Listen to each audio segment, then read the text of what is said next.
It feels good to be back here on another day, here on Breakfast Central, here on News Central. You see what we did there? Anyway, welcome to Thursday's edition. It feels so real. It's Thursday already. Thursday just reminds me that the weekend is around the corner. Wow. You know, I don't really like it. You know, like what we say. We wish you could have, like, you know, Nigerians. What do you think? Maybe let's add 2 more working days. You guys, listen, it's already old at this point. I don't really understand what's going on. Anyway, welcome to Breakfast Central.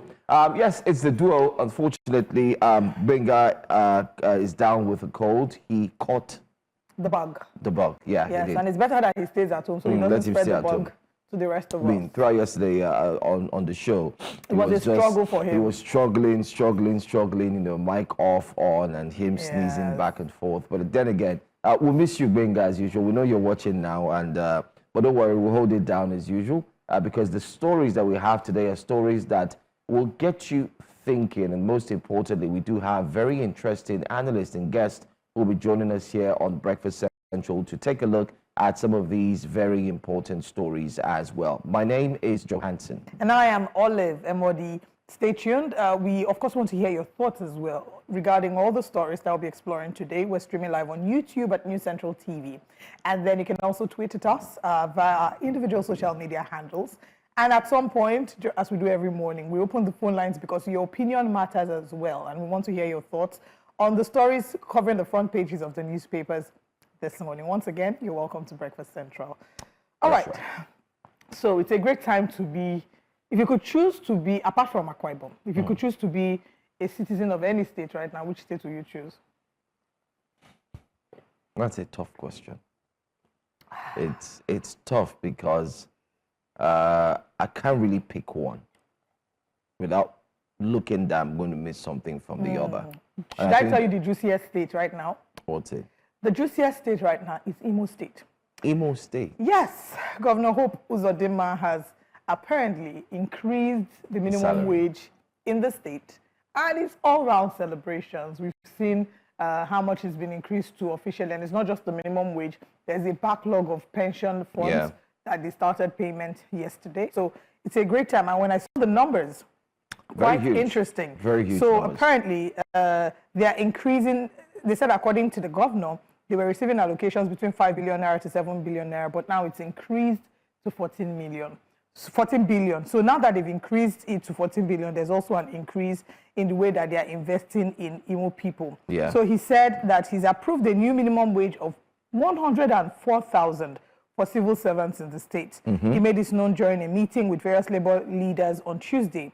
And he's also increased the minimum wage of doctors from 215,000 naira to 503,000 naira, while that of teachers in tertiary institutions was increased from 119,000 naira to 222,000 naira. I want to stand up and give him a round of applause. Yeah, let's just give him a round of applause. I think we're going to start. I think today's wake-up conversation, we have positive stories. I said let's start on a good note. Yeah, let's start on a good note. And after this story, I think we have another good story before we go to the others. But well done, Governor of Imo State. While he made this statement in Owerri, he made sure that some members of the civil service were present. And he did speak clearly that this is the reason why he is going to do so. He mentioned the fact that the federal allocation has improved tremendously under the watch of the current president and current administration, President Bola Ahmed Tinubu's administration.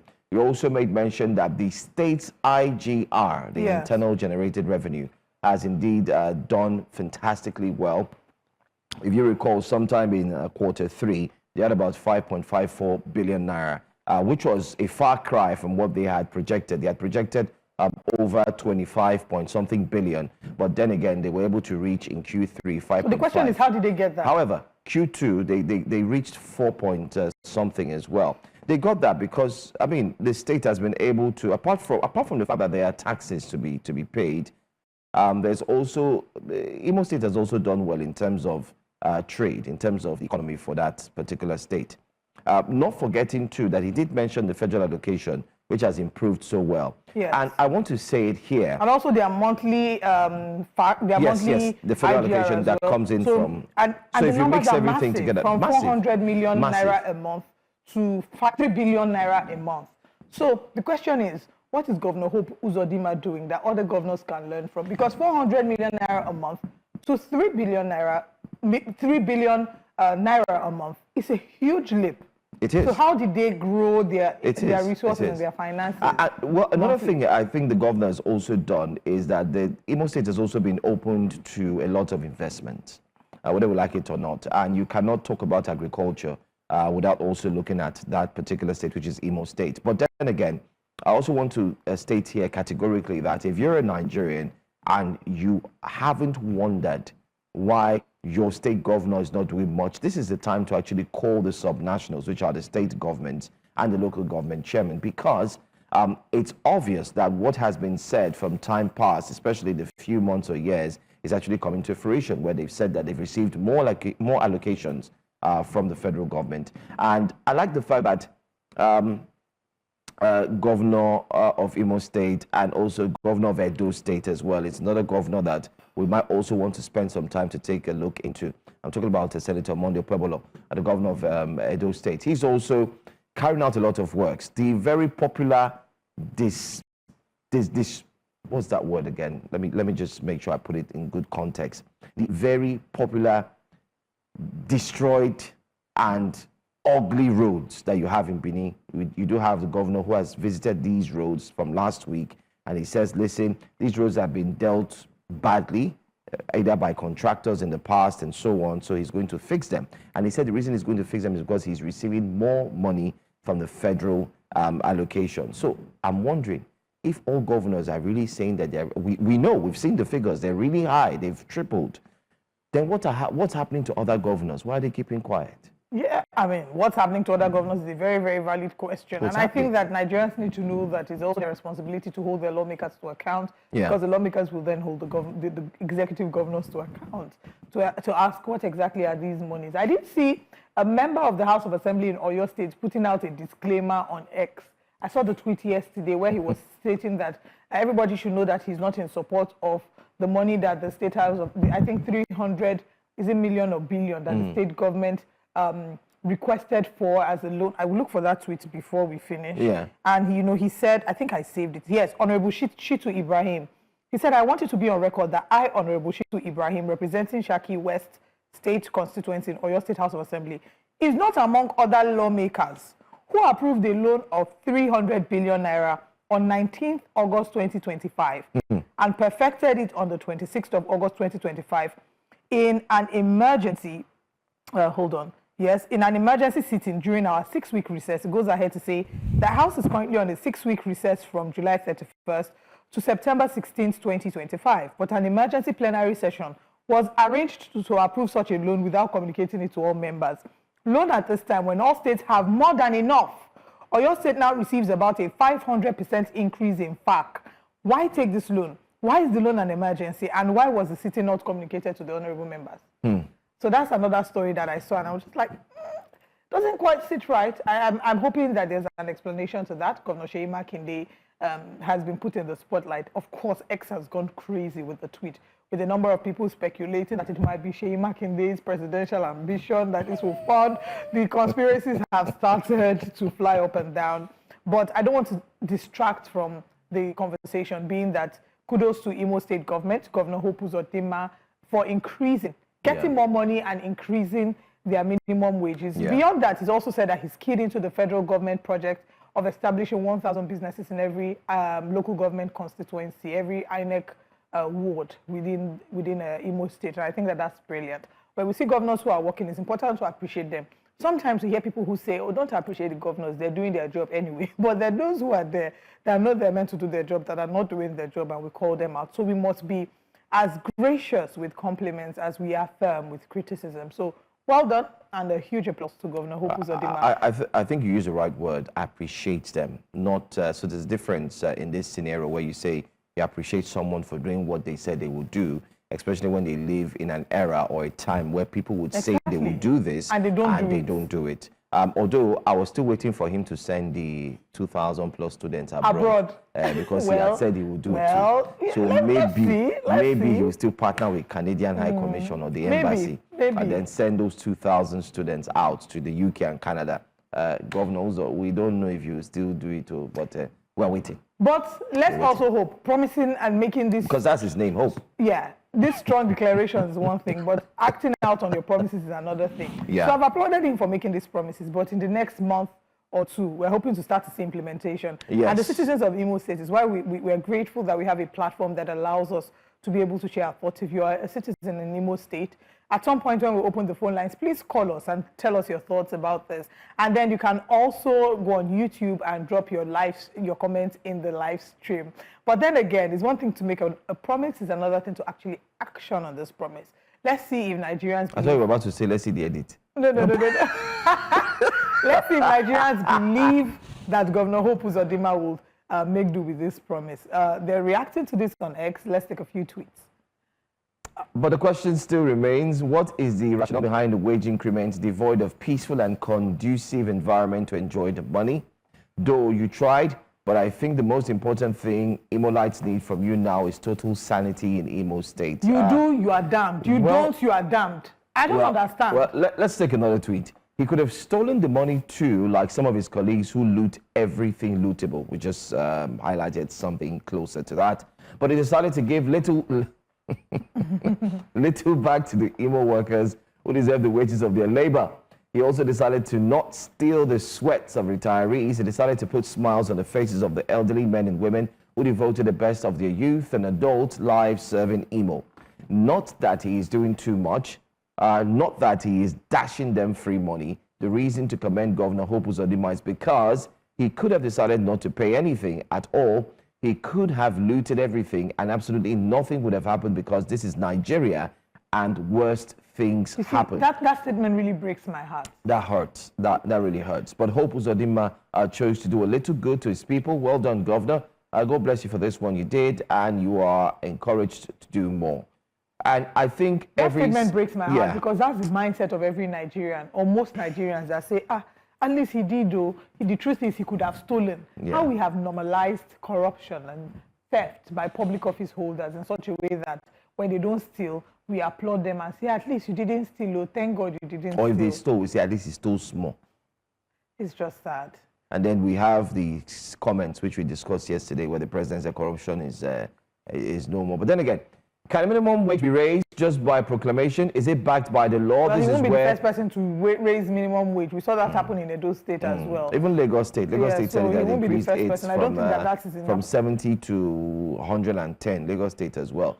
Cornell says 250,000 naira should be the closest figure to a minimum wage, judging from the cost of living in Nigeria right now. Well, the federal government already has 70,000 naira. Yeah. What he's doing is much more than what the federal government is doing. But I think it's a good start. Let's just start from there.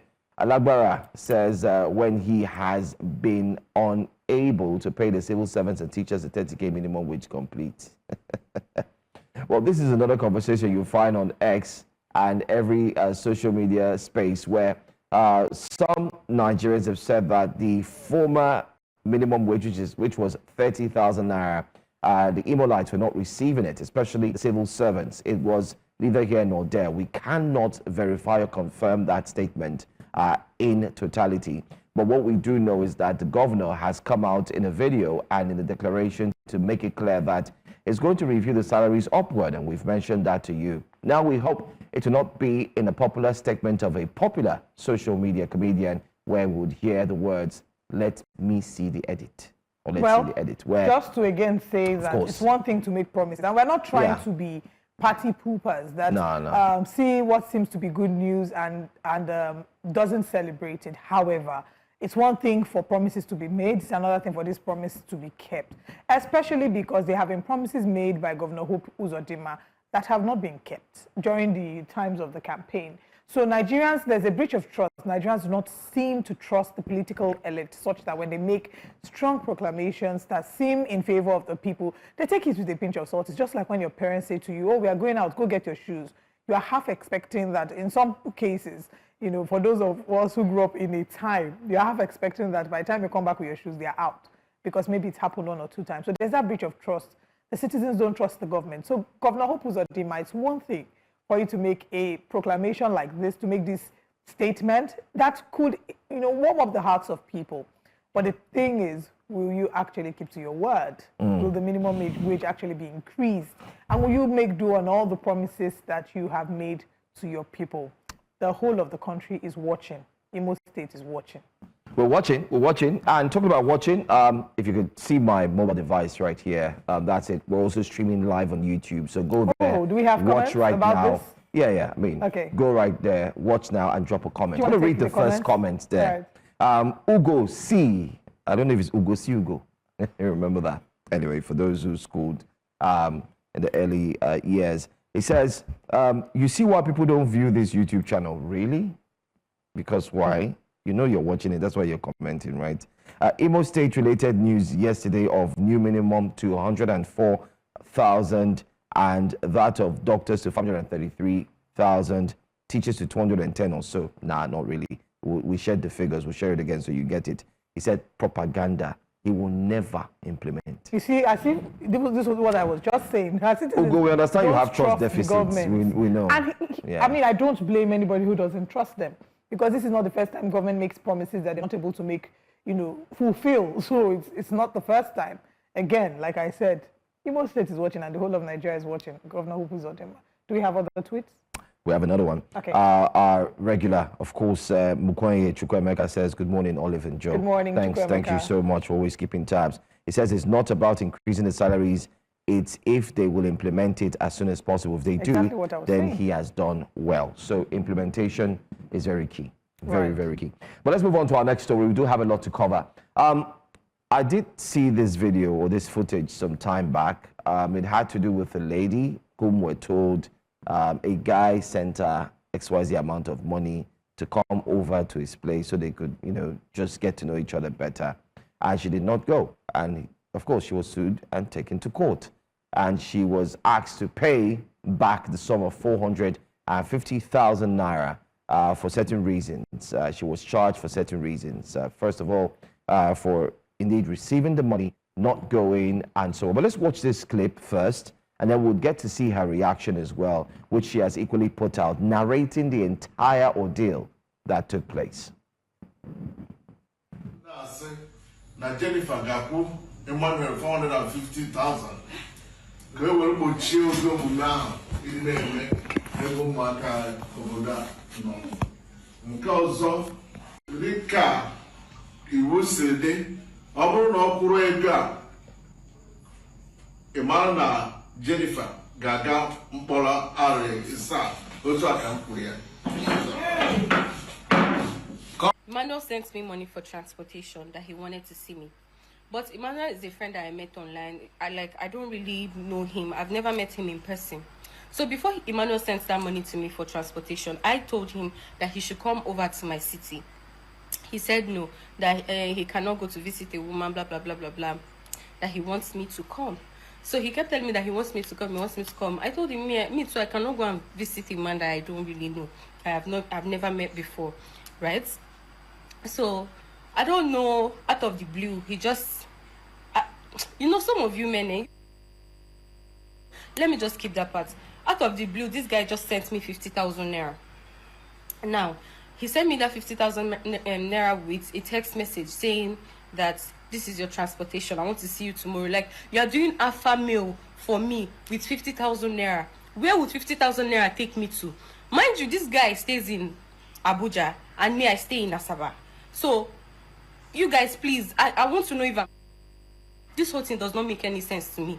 The 50,000 naira that he sent, is it for me to use it and do, I should do what with it? So, I just ignored him. I didn't reply that message. Then he came the next day when he was expecting me to come. He sent me a message that, why are you not here yet? Can you imagine? So, I didn't reply that message. Before you know, I started getting calls from people, threats from people, his friends. I don't know who he gave my number, and they'll keep threatening me, telling me that, his friend sent me money. So when I kept getting calls from all these people, I then reached out to him, and I told him that, okay, I'm no longer comfortable with what is going on, that he should send me his account number, let me forward the money to him. And he said no, he just flared up, and he said no, started sending me some kind of messages. He was so angry. And he said a lot of things that I would not like to say here, right? So after 2 days, I reached out to him. And I told him that, okay, now that you sent me this money, you don't want to, now that you sent me this money, you know that this money will not be enough, and you don't want to send me your account number, let me refund the money. Then you come. Oh, wow. Shame hide me. Shame hide me inside our camera. Shame slap me for you. Okay, so let's treat the cases. What is going on? You know what it is. First of all, whoever made that video had no right to make that video and post on the internet. Which one? In court? The video in court. Yeah. Apparently, I mean, she did address that towards the end of the video. It's a much longer video, saying that she knows the person who made that video and she's going to sue them. You had no right to do that. You're not typically allowed to make videos within the court. So she can go ahead and sue. So I think she can. Sure. So you can shouldn't, the person shouldn't have done that. That's not allowed. So that's one. Now to the merit of the case. From what she's saying, people were saying that the man, let's call him, I wanted to say Emeka, but no, I can't use Emeka. Emeka is our very loyal. No, just call him Mr. A. Mr. A. Mr. A. So Mr. A sent Jennifer money, 50,000 naira for Jennifer to come and see him. Jennifer didn't go. In fact, Jennifer said, how dare he send her 50,000 naira. And he's doing alpha female on top 50,000 naira from Asaba to Abuja. 50,000 naira. Is it for what? Is it for Eba? What exactly is it for? You know? So Jennifer was then taken to court. She paid, she was the court asked her to pay 450,000 naira in damages. First of all, there's so many loopholes. Jennifer did not tell us in that story where she sent her account number. How did Mr. A get your account number? Can you send me money if you don't have my account number? So you were obviously in agreement. He asked you to send his account number. You sent it. And if you were not comfortable at the point when he sent you that 50,000 naira, why did you not ask him immediately, sorry, I can't make it. Send me your account number, let me return the money to you. There's a sense of entitlement that this generation has. That is very interesting, right? If somebody sends you 50,000 naira to come, and you refuse to come, you send them their money back. It's just like, I mean, very unrelated. When somebody promises to marry someone and doesn't go ahead, you know that's another case that you can actually go to court. Of course, I like the way you can drag these people to court now. The seller against Stern was established there. It was a story. A man had promised a woman marriage, and then she sent him a message saying, oh, but you've promised me marriage. And the man responded, said, you know, basically trying to make her go away with money. And she went to court and she won the case. So those of you that have promised people to marry and you have failed to marry them, they can take you to drag you to court now. And they will drag you and collect money. You will pay. Just budget your 2M. So that being said, I think there are loopholes in the story. She didn't really need to go on. You know the way they say resist the urge to shalaye? She really didn't need to go on TikTok to make that story time if all she was going to do was to give half-truths and not share her side of the story. If you are going to enter into an agreement with somebody to give them money, then you might as well fulfill your own end of the agreement. Ali, let's take reactions. You've said it all. Let's go on X. There are reactions to this story. Our first tweet. Oh my goodness. Out of the blue, he just sent me money. Exactly. He just decoded your account details by wishful thinking and sent you money. Superhero. The distance between women accountability, be like from Nigeria to Australia. Olu Igbo, calm down. I'm a woman too, and I'm calling her out. Please, it's not all women. Dave, Chigo's here. It says it's a lie. If she narrated this story to the court, they wouldn't have fined her the amount. You and him agreed on coming. He sent money and you didn't come. He wasn't doing any alpha mail. Just go and pay your 450K. Well, she said she has already paid. She for preserve her shame. We didn't need this explanation because it's obvious lies. Exactly. This explanation was not necessary. This person begins with LOL. This is the funniest video I have watched the whole year. I don't want to say much, but you said a lot. He sent me 50K and the money is small, but you're scared to travel out of your state for security reasons. The money is small, but if the money is 500K, you can risk your security. I don't know what men want, but you honestly don't know what you want. I pity for the future generation of men, but your work is, ? Clap hand for Jesus. Somebody should wake me up in the next episode. And now, Olufemi Ayodele says she can actually cash out from suing the person that recorded her during the court session. We just said that too. And then moving on from Olufemi Ayodele, King Coin says, in Sherlock Holmes' voice, my dear Jennifer, the facts before us fail to align in any logical fashion. Okay, and that's all that we have. Olive, I mean, I don't think I need to drop any spice of salt on this beef. because it's marinated, it's done, it's tasty, it's ready, and I think Nigerians have eaten it. And those tweets show that Nigerians will understand the entire gimmick behind a video. But just to advise Jennifer, all right, what you've simply done raises a question, and the question is, what kind of job do you do? You know, I mean, people, some in the comment section have alleged that these are, you know, the kind of people that you find who are ready to go extra mile and tell you they are available. And sometimes you find these people on social media where I mean, I saw someone put a tweet there and say you find some of these people, they will say for inquiries, they put their email address. Inquiries for what? And then you're saying they sent you money to come. We've sorted that issue out, how you got your account number, nobody knows. So please tell us, is he a superhero? Does he see the future? Was able to look at you and decode that, oh, damn, this is an account number, and sent it to you. How now, Jennifer? But then again, just a word of advice. I think it's a thing of respect to have, you could have retracted or kept yourself away from the social media space and just try and learn from your mistakes. But then again, it also shows what your principles are. And nobody's going to blame you or fault you for your principles. Neither would I. I'm not a judge. I can't judge you. But then again, it's just one way to advise that be mindful, because tomorrow, a guy who might be interested in getting married to you might be shown this video. It's not even about... You know? I'm just saying that's one. Two, then the society as well. Remember the society, anything you put on social media never forgets. So I don't necessarily think it's about even a person who wants to marry her or society. I think it's also a measure of respect that you attach to yourself. To yourself, yeah. There's certain ways in which you should view yourself, in which you should treat yourself. And you can't demand respect of another person if you haven't learned to give yourself respect. So she hasn't respected herself in the way that she's carried herself. And I hope that she has people within her circle who will be able to give her counsel and let her know that she hadn't handled this well and that she can do better next time. Yeah. Every mishap is an opportunity for people to learn and to pick lessons from. And we hope that this young woman, Jennifer, that you learn the lessons that this story has shown to you, in that if you enter into certain agreements, you must keep it. Be a person of your word and don't feel entitled to anybody else's money. They do not owe you that. Talking about, sorry to butt in quickly, I just wanted to see if we can squeeze this in because of time. Talking about women, I mean, just to clarify, one of these tweets, the guy was saying the entitlement from women is like from Nigeria to Australia. And I like what you said, that you're also a woman and you're calling her out.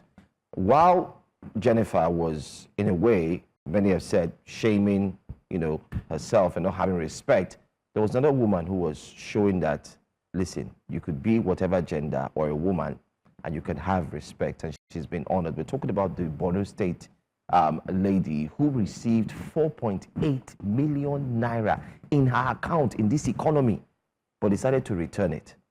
She earns just 30,000 naira per month, and she's just you know, a cleaner, works in a hospital and so on. But despite the fact that she earns 30,000 naira in a month, she received 4.8 million naira into her account. But guess what she did? She took her time. I think for 2 days or so, she went back to the bank and said, listen, this money doesn't belong to me. You need to find the person and refund this money back to the person. And that was done. That simple action that looks pretty simple, but it's hard to find in this time and generation, actually warranted her to be celebrated, praised, and to be honored by the Borno State First Lady. And we want to say, well done. That's a very good thing. Our reporter, what's his name again? Umar Kirawa.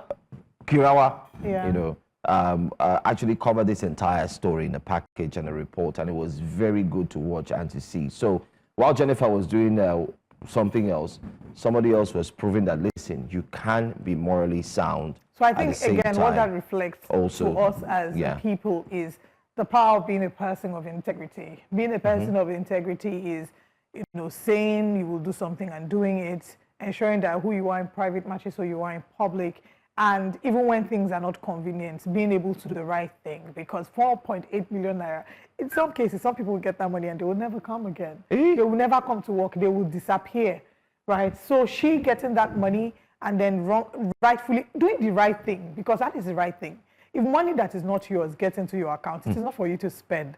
It is for you to go to your bank and alert the bank to say, this money entered into my account. I don't know who this money is from. It is not my money. Please, how do I go about it? During the pandemic, that is how a lot of people were entering. During the pandemic, I mistakenly transferred 20,000 naira Otilo. to a wrong account. Olive. All right, let's take a look at this video. Well, let's take a look at this. Sure, you've been monitoring the trending video on social media as adequately broadcast by Morike Arawa of Central News. Based on that news, Her Excellency directed that we look out for this young woman, listen to her story, share her story so that others could also emulate. So I will briefly read a small citation on who this woman is. Faiza Abdulkadir, a resident of Bonge, Zawiya, in the Sheikh Ibrahim Sheikh Saleh area of Maiduguri, works at the teaching hospital as a cleaner, earning a modest monthly salary of 30,000 naira. She shoulders the responsibility of raising her 5 children alongside her mother. Despite her humble means, Faiza recently demonstrated a remarkable act of honesty that stands as an example to many. The sum of 4,800,000 naira was mistakenly transferred into her bank account by someone from Kebbi State. Though she did not even receive the alert for the transaction, the true owner of the money managed to reach her by... Well done, well done. We must celebrate integrity, good deeds, because if we have this, it permeates the society. Absolutely. And people, and I like what the Borno State First Lady did, the governor as well, and the First Lady, chaired by the First Lady, having an event and celebrating her. In that way, she would turn out to be the epitome or the eye to every young person who attended that event. Even the society, it will be the talk of town. Everybody will be saying, oh, did you see what happened to Miriam? Did you see what happened to Miriam? Did you see this? And it will form a story that wouldn't look like a folklore, but a story that will remain forever instilled in the hearts of every single person who had witnessed this event. And we hope that all those at the top would also do something similar, e.g., jailing people who steal money, lock them up. Nigerians, this time, not just community, the whole of Nigeria will say, corruption, if you steal in Nigeria, you'll be locked up. Same thing we have in China, Japan, where it is a tradition and people will be afraid to do something. So that like when also our president goes outside Nigeria to say that corruption, we're finally conquered corruption, people will not second guess him because of little incidents like this. But kudos to the woman. We thought that that's such a brilliant way to wrap up wake-up conversations, to highlight and celebrate her. And we hope that that inspires you to, be a person of integrity, even when nobody's watching. She could have found a way to take that money and run away. Yes, they would publicize her name, but, she'll be gone. There's no pleasure that you can get from stolen funds. And I hope that this sub goes to setting high and mighty people. Anyway, let's share with you the top stories this morning on Breakfast Central. APC throws presidential ticket open despite backing President Bola Ahmed Tinubu. And ethnic groups react to Supreme Court's delineation ruling in Warri. We're still looking at the issues between the Shekiri and the Ijo Urobo people. Activist Omoyele Sowore appears in court again. And reactions trail PDP zoning of 2027 presidential ticket to the south. And the newspaper front pages will review these as well. Join us for all this and more.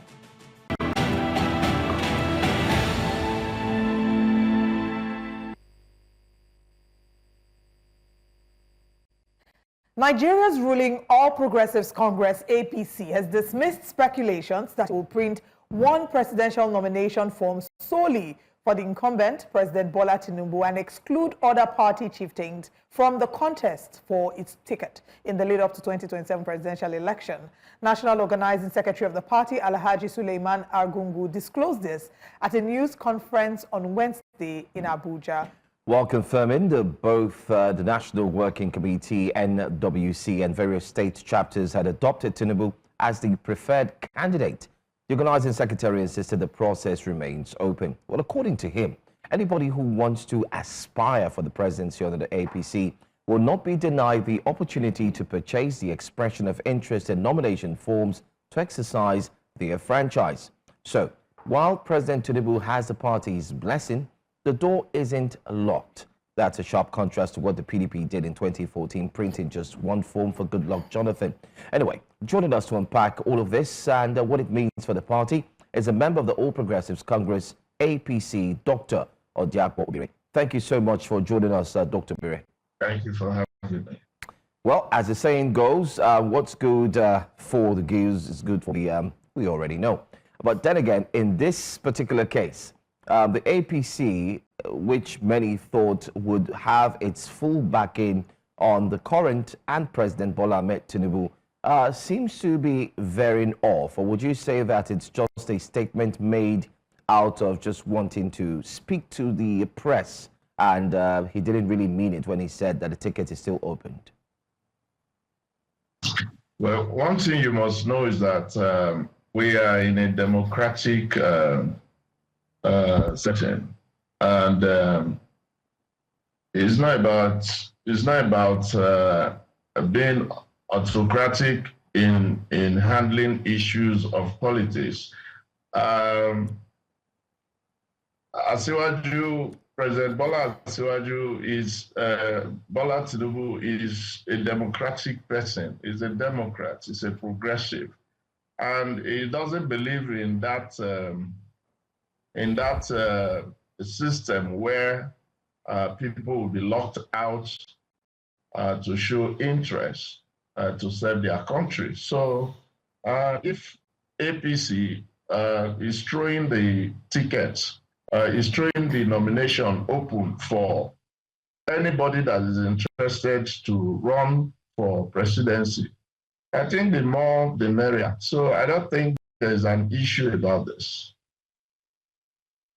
What I'd like to know is, when they say that they're opening the ticket for anyone who wants to run for the presidency, many would say it feels like eye service, because in several meetings, and I can start to detail a number of them, we've seen the APC throw their unanimous support for President Bola Ahmed Tinubu to return for a second term.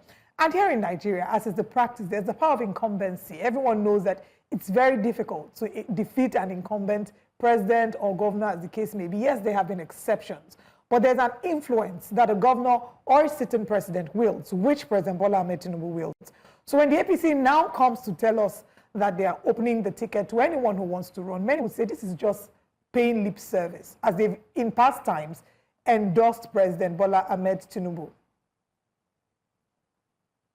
Like I said, APC is a party, is a political party.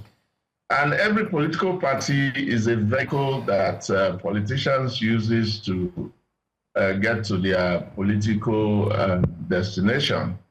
And if the party decide that, okay, we are going to make one form available for only Bola Ahmed Tinubu, I don't think there is democracy in that. So if people are endorsing the president, it's because the president has done so well in handling the affairs of the nation, and with his audacious economic reforms and all that. They feel that he needs a second term to solidify whatever he has started that is driving the country into what is supposed to be.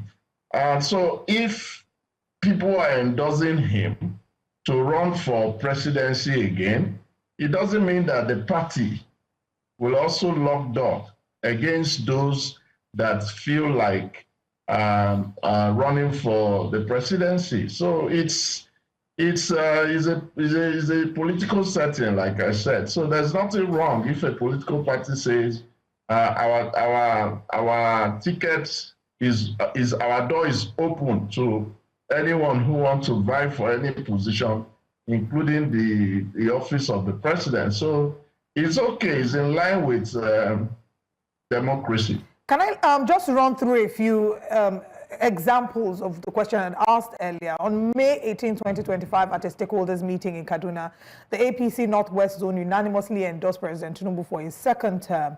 On May 21, 2025, during a zonal stakeholders meeting in Abuja, North Central APC leaders, including key figures like the SGF Senator George Akume and Niger State Governor Mohammed Umar Bago, endorsed Tinubu's re-election, citing his performance and leadership. Come back to Oyo.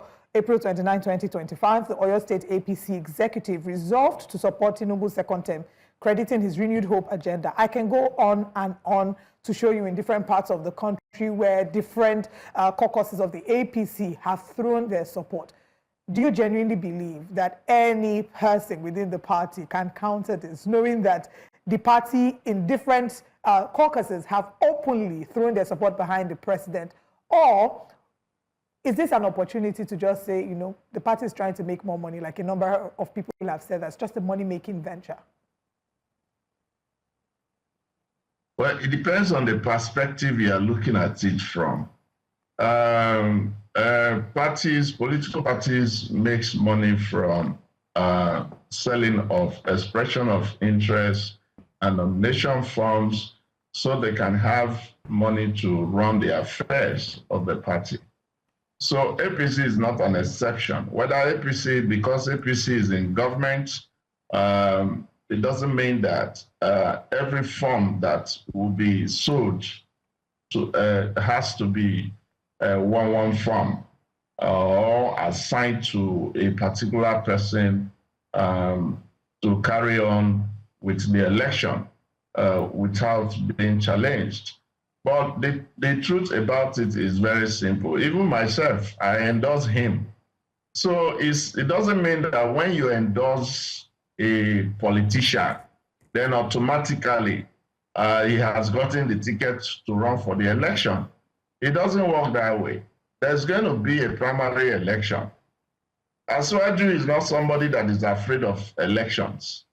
He has always won his elections. He has not failed winning his election. So he is not perturbed. So even if the party decide that, okay, we have opened the door to everyone that wants to run, let them come and run.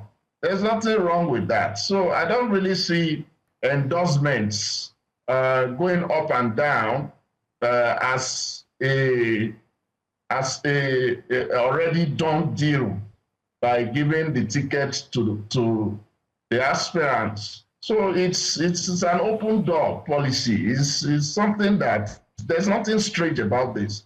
That the PDP has done it in the past, it doesn't mean that APC should follow suit. It doesn't make it right.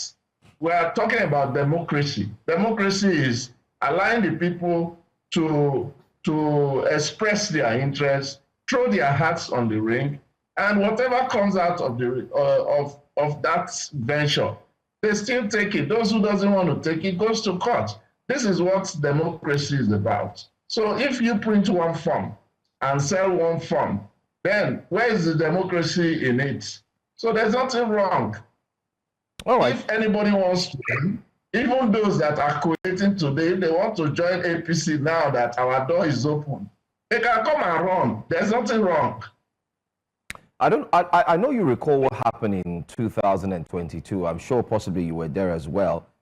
Pre-election period where presidential aspirants actually declared that they will be stepping down for President Bola Ahmed Tinubu, which is of course televised live.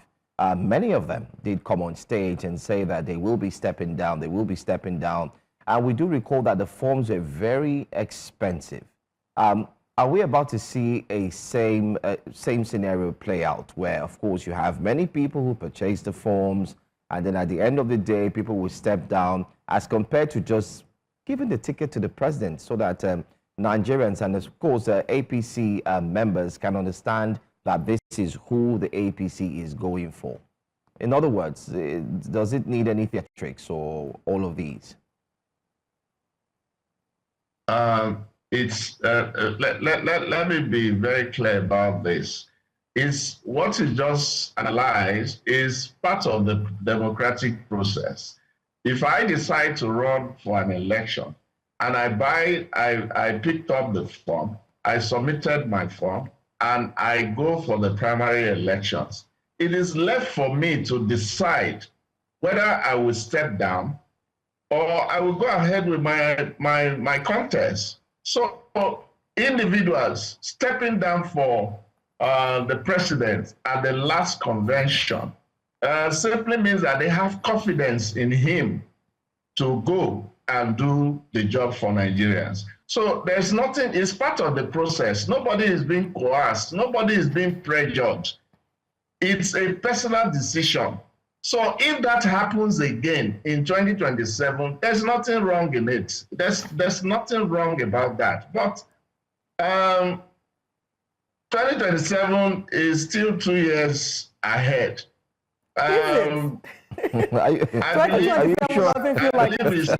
believe it's too early to start predicting. It doesn't feel like 2027 is too far. You know, sometimes we hear, we wonder. We should be talking about government. We should be talking about what the government is doing, how the economy is faring, how Nigerians are faring, and what should be done to achieve a better first 4 years. Well, but we are just halfway to the first term. So I don't think all this political whatever that is going on everywhere, we're having a misplaced priority as a nation. Dr. Obire, you seem to be one of the few people that believe that, because what we're seeing with the political elite and what we've heard a number of Nigerian citizens say is it feels like after 2025, there's nothing like 2026. The next year is 2027 because elections, campaigning seem to have, you know, the work behind the scenes seem to have fully started already. But I want to make reference to what's happened within the PDP. The PDP has had its 102nd NEC meeting. They have agreed to zone to the south. However, northern youths have kicked against this, saying that, you know, they feel alienated and they do not agree with the PDP's decision to zone to the south. We don't know how this will turn out for the PDP. But is this announcement of the, you know, the way of opening the ticket by the APC, is it a way to sort of manage the possibility of internal infractions by maybe northern blocks or governors or leaders who might feel alienated by an automatic endorsement? First of all, politics is a game of calculations.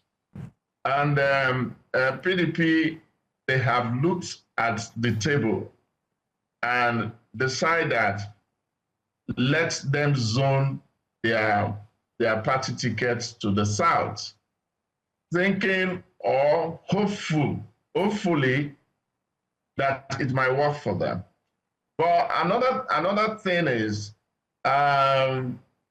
whatever calculation any person is doing about political movements is totally their decisions and their assurances that whatever they are doing will work for them.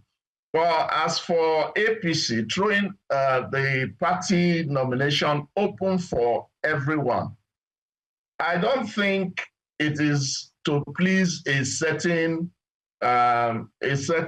group of people within the APC, because we believe in APC, we believe in doing things the way they should be done. And now we have a new leadership, our able national chairman that has come in. The politicking within the APC we start in full gear. But then I don't want you to have that notion that the party throwing the chances open for everyone is a means to satisfy some group of people, or from the north, or from the east, or from the south. It is purely what a political party should do. That is the right thing to be done. Leave the door open, let people come in and express themselves. Let them come in and vie for whatever position they want to vie for. But because limiting the people, limiting the contest also will be seen as an autocratic system. So we're in democracy. So let us practice democracy. That's what APC stands for. And that's what we are doing right now. We are not satisfying anybody. I don't think the party is looking at it that, oh, the Northern Bloc, the North Central, the Northeast, the Northwest, or even the Southeast, or even South-South. You know, we are not looking at that. APC is for Nigerians. Whoever has interest to want to come and run, if you have what it takes for you to come and take the contest from President Bola Asiwaju, you are welcome. However, I don't see this as a problem within our party. By chance, have any idea of what the nominee forms would go for in terms of price?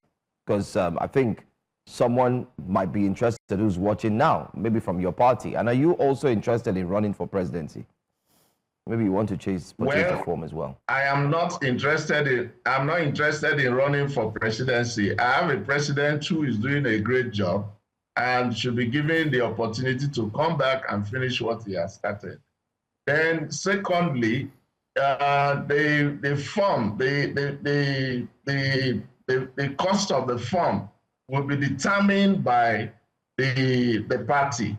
There's no figure that is attached to it at the moment. And like I said, it's still too early to start talking about this. A whole lot need to be put in place. All the political parties, including APC, will have to look inward and see how they can make it easy for those who wants to run for political offices across board. So there's no price attachment to the form as at this moment, not to my notice or not to my awareness. All right, I think our final question here, because of course we have people streaming live on YouTube. One of the questions that have come in for you from Chukwemeka, he says, can you beat your chest and say that President Tinubu has done well? Yes, he has done well. I can beat even more than my chest. President Tinubu has done well in his steering the ship of Nigeria. Nigeria is not an easy country to run. People will not be satisfied, but at the same time, there are also those that are satisfied. So you can't please everybody. That's the truth. And a country without an opposition is not a country that is doing well. So we welcome opposition. We welcome those who don't feel that things are not going well, who just have that mindset that Nigeria is not moving the direction it should move. That is their view. However, there are also those people like me who knows that the president is on the right track. Nigeria, the president is dealing with a long-lasting solutions. He's not dealing with immediate quick fix that previous governments have been doing. So whatever he's doing right now might be a pain to some people. However, it is going to be joy for everyone tomorrow. That is the way it is. So there's no pain. There's no gain without pain. So the painful part of it is what we are passing through. However, there's light at the end of the tunnel. The future is bright for Nigerians. So Nigerians should look at the long run. They should not be looking at the immediate problem that they are facing, because you must solve the root of the problem. All the previous governments in the past, what they do is there's a crack wall. They just put putty, fill it, and repaint. But Siwaju has brought down the structure and rebuilding the foundation and everything. So it takes time. These things are not electronics you walk into your shop, buy and fix in your house. All right, Dr. Obiri. It takes time to materialize. All right, we're almost out of time, and at the end of the day, you said it takes time. Nigerians, of course, are the ones at the receiving end, and we hope that in the next 2 years, he has 2 more years to the end of his tenure, Nigerians will decide if President Bola Ahmed Tinubu has done well. Our final question to you would be your thoughts. You did speak about opposition. Your thoughts about the People's Democratic Party. They seem to be putting their house in order. They've agreed to zone to the south, and things might be looking upward. Do you consider the People's Democratic Party a formidable opposition at this moment? I don't see them zoning the presidential ticket to the south as something that makes them formidable. It's just a political calculation. The PDP has gone oblivion, and a lot of them in the PDP, their legs are in ADC, their legs are in SDP.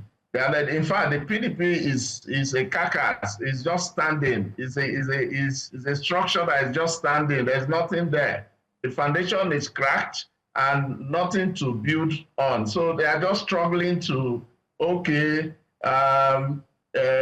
they should have done in 2023 is what they want to do now because they feel the presidency is still in the south. It doesn't make sense. So let them continue to amend whatever they are doing. We welcome them as opposition, and we also wish them well. So we are not pet up. In APC, we are not bothered. We don't see them. All right. We don't see them. We don't see coalition. We don't see ADC. We are not seeing anybody. You don't see the ADC. So the key political figures have been moving to the ADC. You don't think that they're formidable opposition at this moment as well? There are no key figure anywhere in ADC.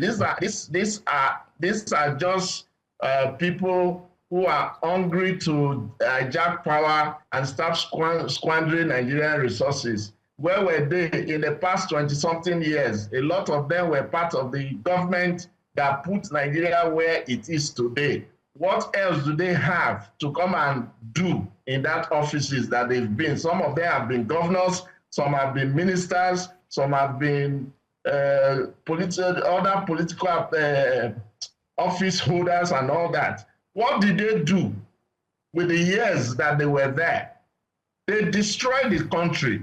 There is nobody in ADC. There is nobody in ADC. So we don't see them. Like I said, we don't see them. They are not existing.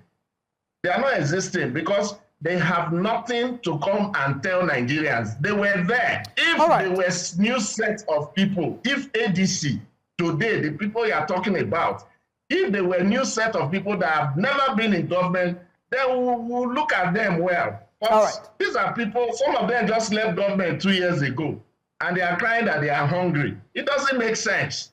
Okay. It doesn't make sense. What are they coming to fix? What they destroyed? All right. There's Dr. nobody there, Obiri. my sister. There's nobody. All right. We've run out of time for the conversation, but we thank you for your time. We'll also be speaking with people who were members of the PDP at some point and seem to be with the ADC now, and I'm sure that they will have a response. We do have Chief Dele Momodu who's joining us next for the conversation, but we look forward to having you again, and we wish you all the best with your party. Thank you. All right. All right, this is still Breakfast Central. We have more conversations coming. We're going on a very quick break, and join us when we return from the break. We'll be speaking with Chief Dele Momodu, but let's share with you what's coming up next. Coming up next on Breakfast Central, reactions trail PDP's zoning to the south. Of course, the northern youths have kicked against it. I'll be bringing you updates on Rivers State local government elections as they gear up for the 30th of August. Cleaner Faiza honored by Borno State First Lady for returning 4.8 million naira sent erroneously to her.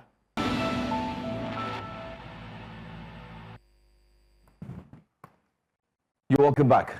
Publisher and politician Dele Momodu has criticized the People's Democratic Party, PDP, for zoning its 2027 presidential ticket to the south, describing the move as a gift to President Bola Tinubu's re-election bid. In a statement on Tuesday, the former PDP chieftain, who is now a member of the coalition, ADC, says the PDP had succumbed to cheap and peril blackmail orchestrated by individuals he claimed were loyal to the ruling All Progressives Congress. According to him, the PDP finally succumbed to this cheap blackmail. Of course, Chief Dele Momodu wrote, he linked this decision to former Rivers State Governor Nyesom Wike, alleging that the zoning arrangement was part of a broader strategy to secure President Tinubu's 2027 re-election. Who did not know that ultimately the hand was that of Wike, while the voice was that of Tinubu. He says that their game plan is not hidden, that Wike keeps belching orders at helpless governors who are too jittery to stand firm against the daredevil dictatorship. Joining us for this discussion is the man himself, politician and founder of Ovation magazine, Chief Dele Momodu. Good morning, Chief Momodu. Thank you for joining us. Good morning, and thank you for inviting. All right. You say that is Minister Nyesom Wike's hand and President Tinubu's voice. Can you maybe explain further as to maybe what evidence you have to share this coordination? It's very easy. I was a member of PDP, and the reason we resigned was not because we didn't love PDP, but because we knew PDP had reached a dead end, especially as far as the presidential election in 2027 is concerned. Anybody who is still fooling around, they say you can be fooled once, but when you are fooled twice, then you are a certified fool. So a lot of people there, like I said, are trying to hide behind one finger.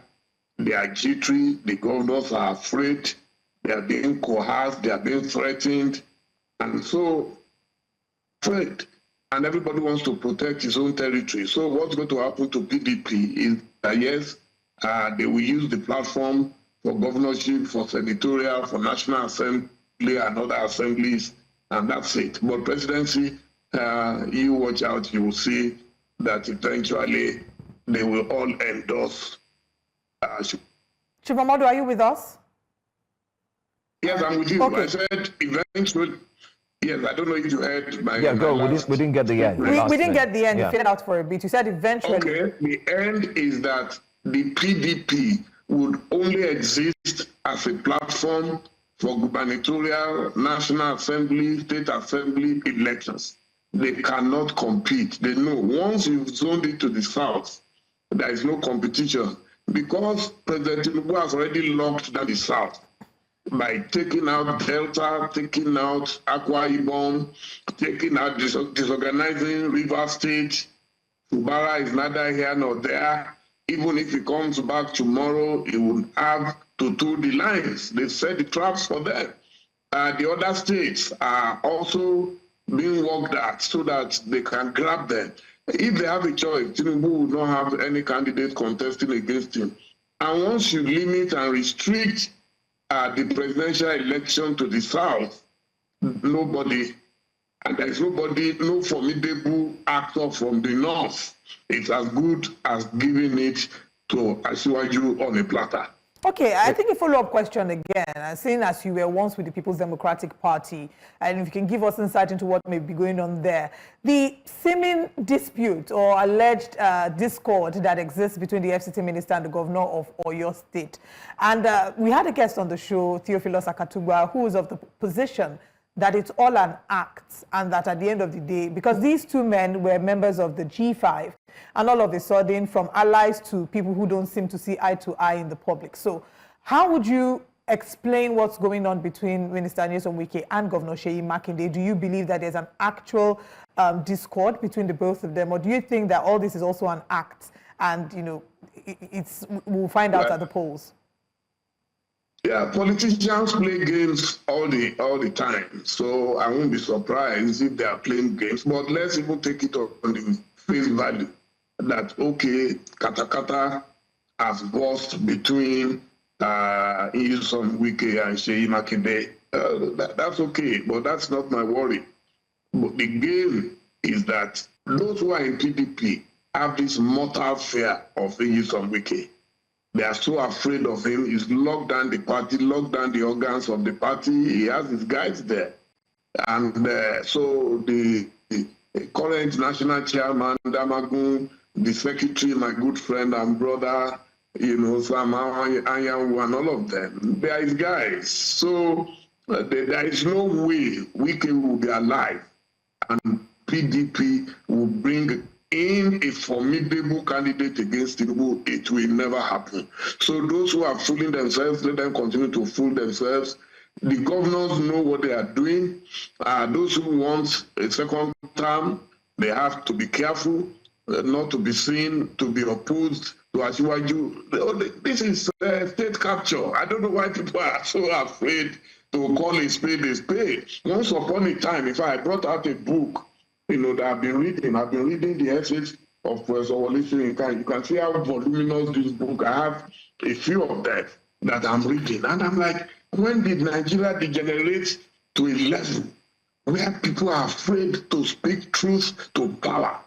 So just because our friend is the president today means that all of us must become squeamish, timid, and nobody wants to talk.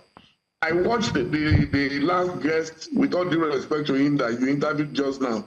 His analysis for me, Asiwaju is a Democrat. Asiwaju, as far back as October 2022, I was on Channel TV. When I said, if he gets power, this and this and this is what will happen. It's happening. These are guys who don't care. They don't hide what they want to do. They've captured Nigeria. And only God and hopefully ADC will rescue Nigeria. How? I don't know. But we must make an effort. Is it because this is not the democracy we fought for? I don't know why, because you have your friend or because you have your brother or you have someone from your ethnic group. Look, have you seen a political party that is blaming a previous government for its woes, and that previous government was its own party? I remember watching Asiwaju saying that we continue the good work of Buhari. Suddenly Buhari leaves, everybody is attacking and abusing him. That is so unfortunate. So it's clear to me that they are playing games, and everything they are doing is for only one purpose, to make sure that Asiwaju is the sole candidate, if possible. All right. Like some people attempted with Abacha in the past. You see different political parties adopting, the ground is ready. Anyway, let's also look at one very key implication here. I mean, you've said that it's just all games. So are you saying that the PDP has been compromised? And are you saying that it's now the PDP APC? There's no hope for anybody who's a member of the political party? What will happen, of course, a lot of people are going to migrate from PDP. Either they will join APC or they will join ADC. That's what will happen, because they are going to see very soon that there will be no candidate. I've told you, mark my word, for as long as Wike is around, Wike will ensure that there is no formidable candidate against Tinubu from PDP. You can see they've decimated all the major political parties, the opposition parties. Labour is in total disarray. I think there must be about 3 versions of Labour. NNPP, same thing. So there is nowhere to turn to. So when people are saying, but the ADC, PDP, he wants to bring in Goodluck Jonathan. But PDP wants to bring in Peter Obi. Where? But the ADC, Chief, but the ADC is also going through its own challenges too. You do have a new person who says he's the current national chairman of the party, and he has debunked the statements made earlier by the supposed current chairman, a former Senate president, saying that he's the chairman of the ADC. He says he's the real chairman. So it seems like your party that you've moved to the ADC is not free after all. It's also going through its own challenges as well, is it? APC will do everything. I'm saying it. I'm not afraid to say it. I'm bold to say that APC does not want any competition. So they are going to, I know what they are doing to ADC, but if INEC allows it, if the law courts in Nigeria allows it, then we will be back to a dead end, and it will be obvious to everybody that one man wants to be a sole candidate. I'm not bothered. My own is to give you, and this is an academic exercise. I do not have more than one vote. I do not have power to make anybody president president or to remove anybody president. But at least I have my brains and I have the consistency of always speaking truth to power. Whether my friend is there or my enemy is there, it matters not. So I am telling you, it matters not to me. If they like, they can kill all political parties in Nigeria, but it should be on record that one man made that happen. All these, it's voluntary. People are joining voluntarily. In which country? I'm an insider. I've been in this game since 1982. I was 22 years old when I started playing politics. And I've been in opposition all my life. So anybody desperate for power will not be in opposition. If I wanted to be in those who used to attack Tinubu today, they are with him. Not to talk of someone like me, you won't see me attacking. I don't insult him. I only give my views and my permutations. And my permutation right now is that the only zone that will dislodge Tinubu will come from the opposite direction. Just like Isaac Newton said, actions and reactions are always equal and opposite. So, and that's why you will see that they will do everything to continue to attack someone like Atiku because they know he's the most formidable northerner there. They will continue to harass Tambuwa because they know Tambuwa has the spread. He has been a Speaker of the House of Reps, which means he has friends and foot soldiers in every federal constituency in Nigeria. So they know why they are targeting those people. And anybody who is still hiding behind one finger to say, oh, no, everything is going to be 1+1. No, not with this Ashwaju. A man has led Lagos. By 2027, he would have led Lagos for 28 years. And you expect that that man would let you take power away from him free of charge. No, he's going to fight. But then you also need fighters from other opposition parties to at least challenge him. And let us see how it ends. What they say, oh, somebody should not contest. No northerner should contest. Why should they contest? Why should they contest? They are Nigerians. There is nothing in the Constitution of Nigeria that says any Nigerian cannot contest presidential election. It does not matter. Even, let's say, the North has had power for 50 years. Those who want to contest because the Constitution of Nigeria allows it. How can you now subsume the Constitution of Nigeria to the Constitution of political parties? Well, maybe... In fact, even in our own political parties, it's not even our constitution. It's an RNG. The last one, it was Autumn and Co. who threw open our party, threw open the race. That's why some of us bought the forms. Many would now say they are that... blaming everybody is because the chairman was from the north. Well, if they are giving one of them the VPship at that time, do you think they will be lamenting like Jeremiah today? The answer is no. Well, many would say that it's a gentleman agreement. Like you said, many would say that it's a gentleman's agreement. That so, is... Okay, and in that gentleman's agreement, we've had Obasanjo, a southerner, for 8 years. We had Yaradua. Unfortunately, he died 3 years, into his government. Then we had Jonathan, who did 5 years and was given another opportunity for another 4 years. It would have been an unprecedented 9 years. Nobody fought at that time that the North should complete what Yaradua started. Nobody. So this hypocrisy, that I'm not part of it. I would love for a Yoruba man, I would love for a Southerner to be president if he is competent. I don't mind. But in a situation where the automatic qualification is where you come from, some of us, we disagree with it. And as I said, I have only one vote. I do not have any power, but I have my mouth to say when everybody kept quiet, I will say my own.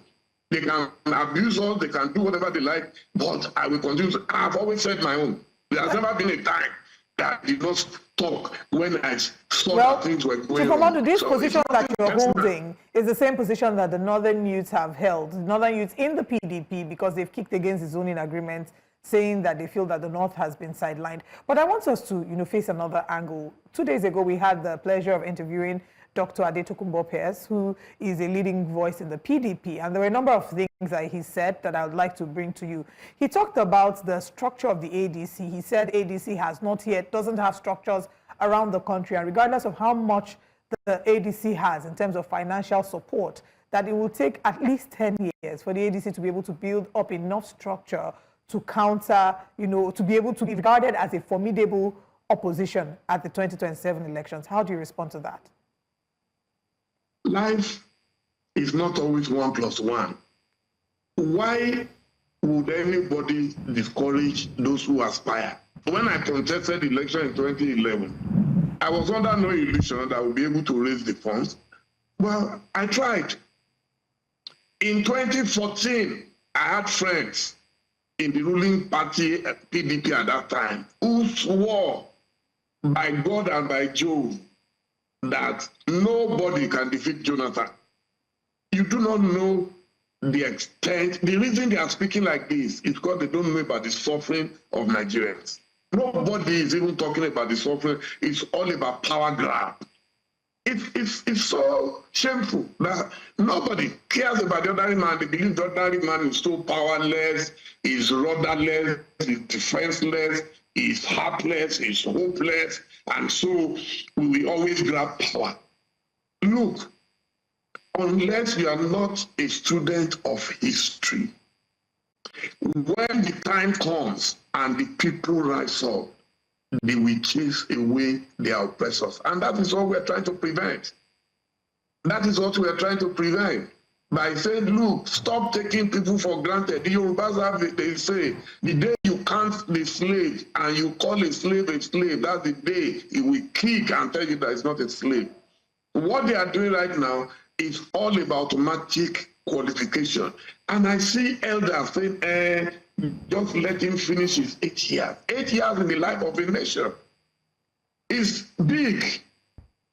It's not a joke. That's why already I'm 65, which means I'm not likely to witness a better Nigeria. When we started, I started from the Alimos Go. I entered the University of Ife in 1978. And we thought, oh, yes, we're going to fight for a better Nigeria. Aluta continua, Victoria Sata. Till at 65 now, there is no Victoria Sata anywhere. So I don't know why people think we have all the time in the world. Just donate to his own. And once you donate power to his own, let them use their own as they like. And then we move on. If you ask me, let everybody come on the table and present their credentials. And whosoever you want to support, I am a Democrat. Even when I was contesting, I never called any staff of Ovation to say, come and join my party or come and vote for me. Democracy is about choice. All right. It's I want to also talk about support. Since you're talking about people being free to support whomever they want to support, you are supporting Alhaji Atiku Abubakar and have been for a while, if I'm correct. And now, yes, definitely. Okay, I'm going to again make reference to a conversation that we had with Dr. Adetokunbo Pierce right after the interview, because we asked him about Alhaji Atiku Abubakar's chances. And then he made a statement as soon as the interview had ended, and I asked him if it was okay to quote him, and he said, yes, I can. He said that Alhaji Atiku has the influence to win the primaries in the ADC, but not the temperament to win the elections in 2027. How do you respond? It was the same thing they said about Buhari. I remember we were in a bus one day with some of our young friends, Debola Williams and co, when Rotimi Amechi was going to look for an office for General Buhari in Abuja. We were in a bus, and this argument ensued that, hey, should we not drop the Major General in front of his name because people thought it would remind Nigerians of his dictatorial days? And I raised my hand. I said, no. Why do you want to deprive a man of his biggest achievement in life? Buhari's achievement was being a major general. I said, so why don't we then call him a people's general? And that stuck with everybody. That he was a people's general. So when people say Atiku does not, what is his temperament? He is the most consummate Democrat in Nigeria today. I'm not supporting him. If I needed money, I'll go to Asiwaju. I don't think Atiku has 1% of Asiwaju's asthma. But he has goodwill, tremendous goodwill. I prefer a Democrat who I go to his house. I've never seen a single thug in front of his house.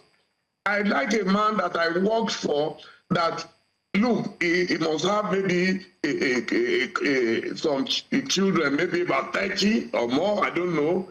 And I was able to walk freely. I was able to, look, he never called me once to come and query that what are you doing in the office? Go to his office, year in, year out. well-maintained, well-structured, well-staffed. He's running his businesses. He left power in 2007. He does not control any state in Nigeria. Yet people are jealous of him. Not a single state, not even Adamawa State. He does not have a governor that is controlling, that he can call and say, yeah, go and empty the treasury and bring to me. And yet people are not proud of such a man. He has invested in education, in agriculture, in everything, yet people are opposed to him. Some people are jealous, so they prefer somebody who, I read a book, and that book, I always mention it, Pedagogy of the Oppressed by the Brazilian author Paulo Freire. And it says the oppressed man loves his oppressor. That's what I see in Nigeria. Nigerians love those who can oppress them.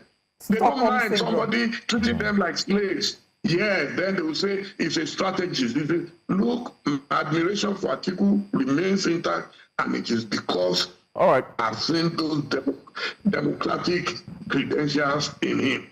Democracy is either we want to have democracy or we don't want it. Chief Momodu, we'll take a short break. When we come back, we'll ask a few questions. One of the questions I'd like you to think or ponder on when we come back is that the supposed authentic ADC chairman says he has never met former Vice President Atiku Abubakar and is not sure that he is part of the party. We'd like you to think about that. When we come back, we'll take a look at that. Stay with us.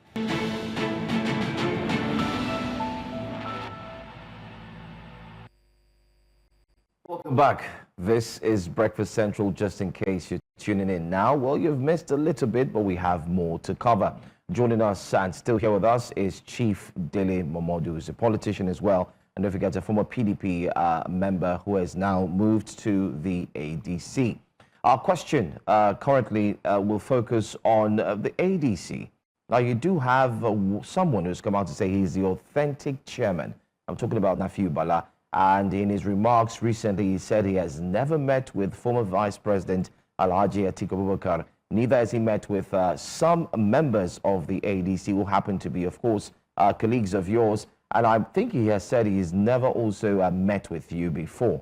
Now, the ADC is going through its own challenges. And this, in quotes, authentic chairman is saying that there's no room for all members, all comers affair who have come to say they want to use the party to wrestle power away from President Bola Ahmed Tinubu. My question is, former President Atiku Abubakar has said that he is not desperate for power. He just made that statement recently. And now he also said in addition that he will be running for president. So on which platform is he going to run for president? Is it the ADC, or do you have any idea which political party? Well, I don't know which of your questions, since it's been a deluge of questions that you are pouring at me. But let me start from the one you were talking about, someone telling you that Atiku or ADC cannot fund presidential election.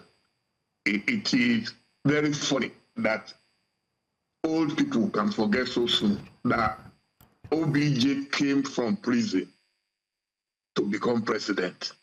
It's one of the miracles of the 20th century before we enter the 21st century.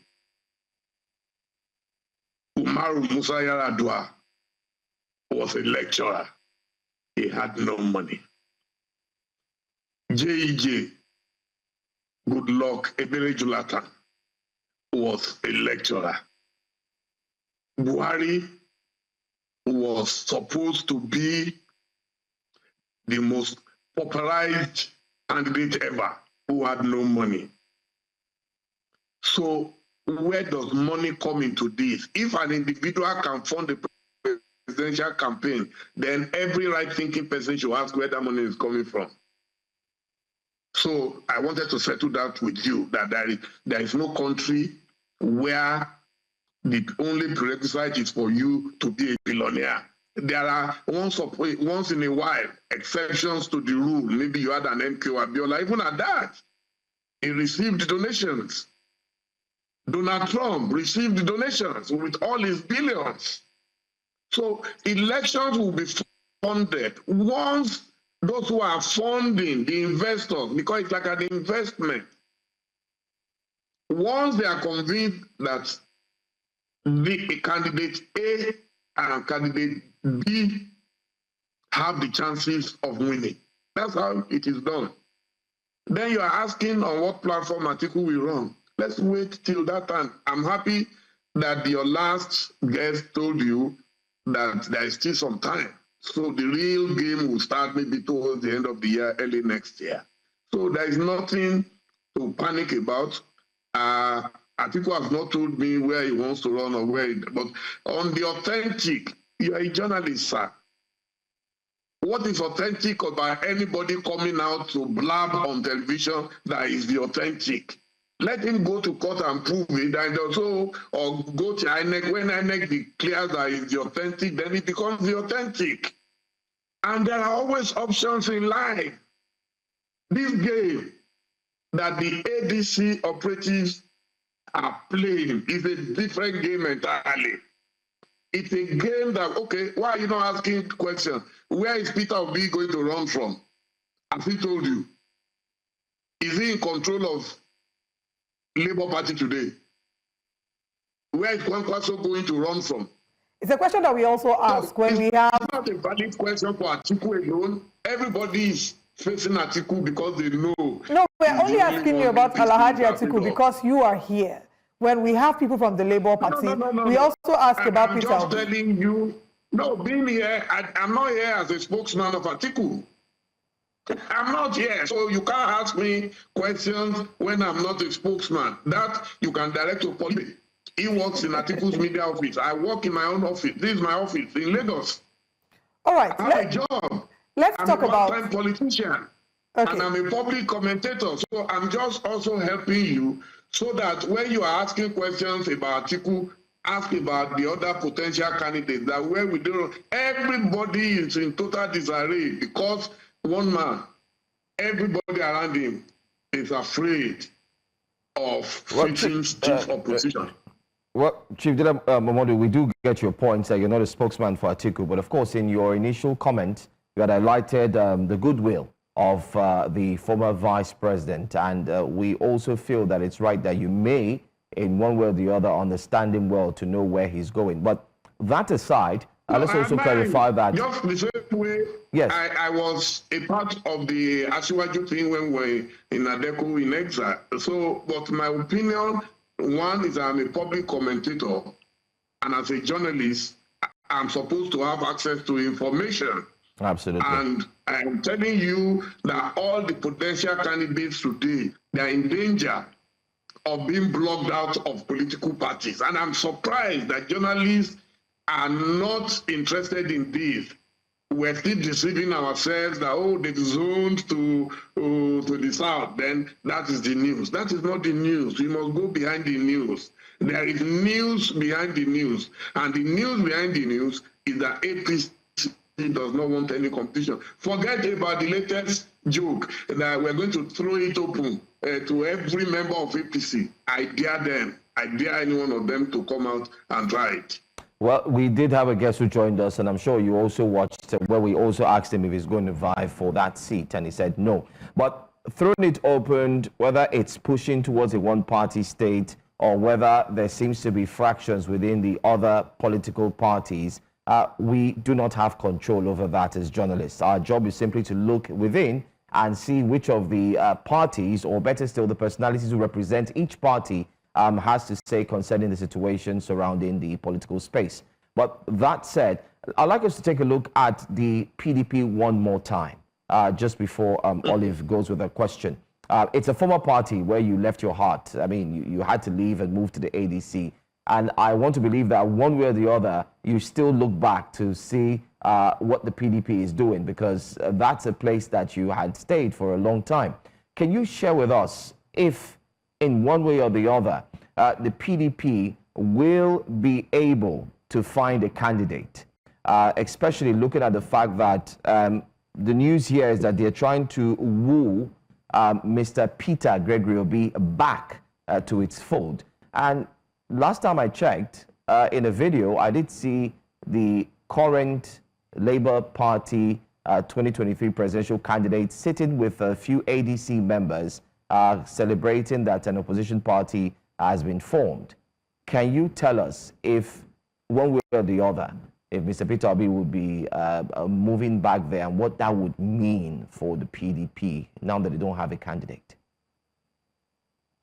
It is the simplest question to answer, my brother. PDP is not looking for any presidential candidate. I've said it over and over, and I'm repeating it. They are not looking for what they are trying to do. Let me tell you, look at the main game players there. Some of them still have presidential ambition. Wike has presidential ambition. Bukola Saraki has presidential ambition. My friend Bala Mohammed has ambition. So what they are doing is to protect that party, to make sure it does not fall apart. I don't know if it will fall apart, you know, to borrow the phrase from Chinua Achebe. They have ambitions. That is why they cannot quit the party. So they are just holding it in abeyance so that when the opportunity presents itself, they will be able to just bring it from wherever it is, whether comatose or not.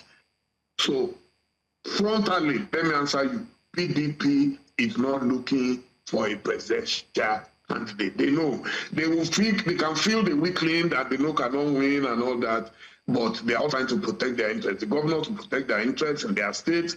Those who want to install successors will try to do that. Those who want to win their second round, a second term in government will try to do that. So they are not, the presidency is not their priority. That's why they can toy with it. The last time, why did they throw it open? They threw it open so that the best man can win. And it was Wike that was behind it, nobody else.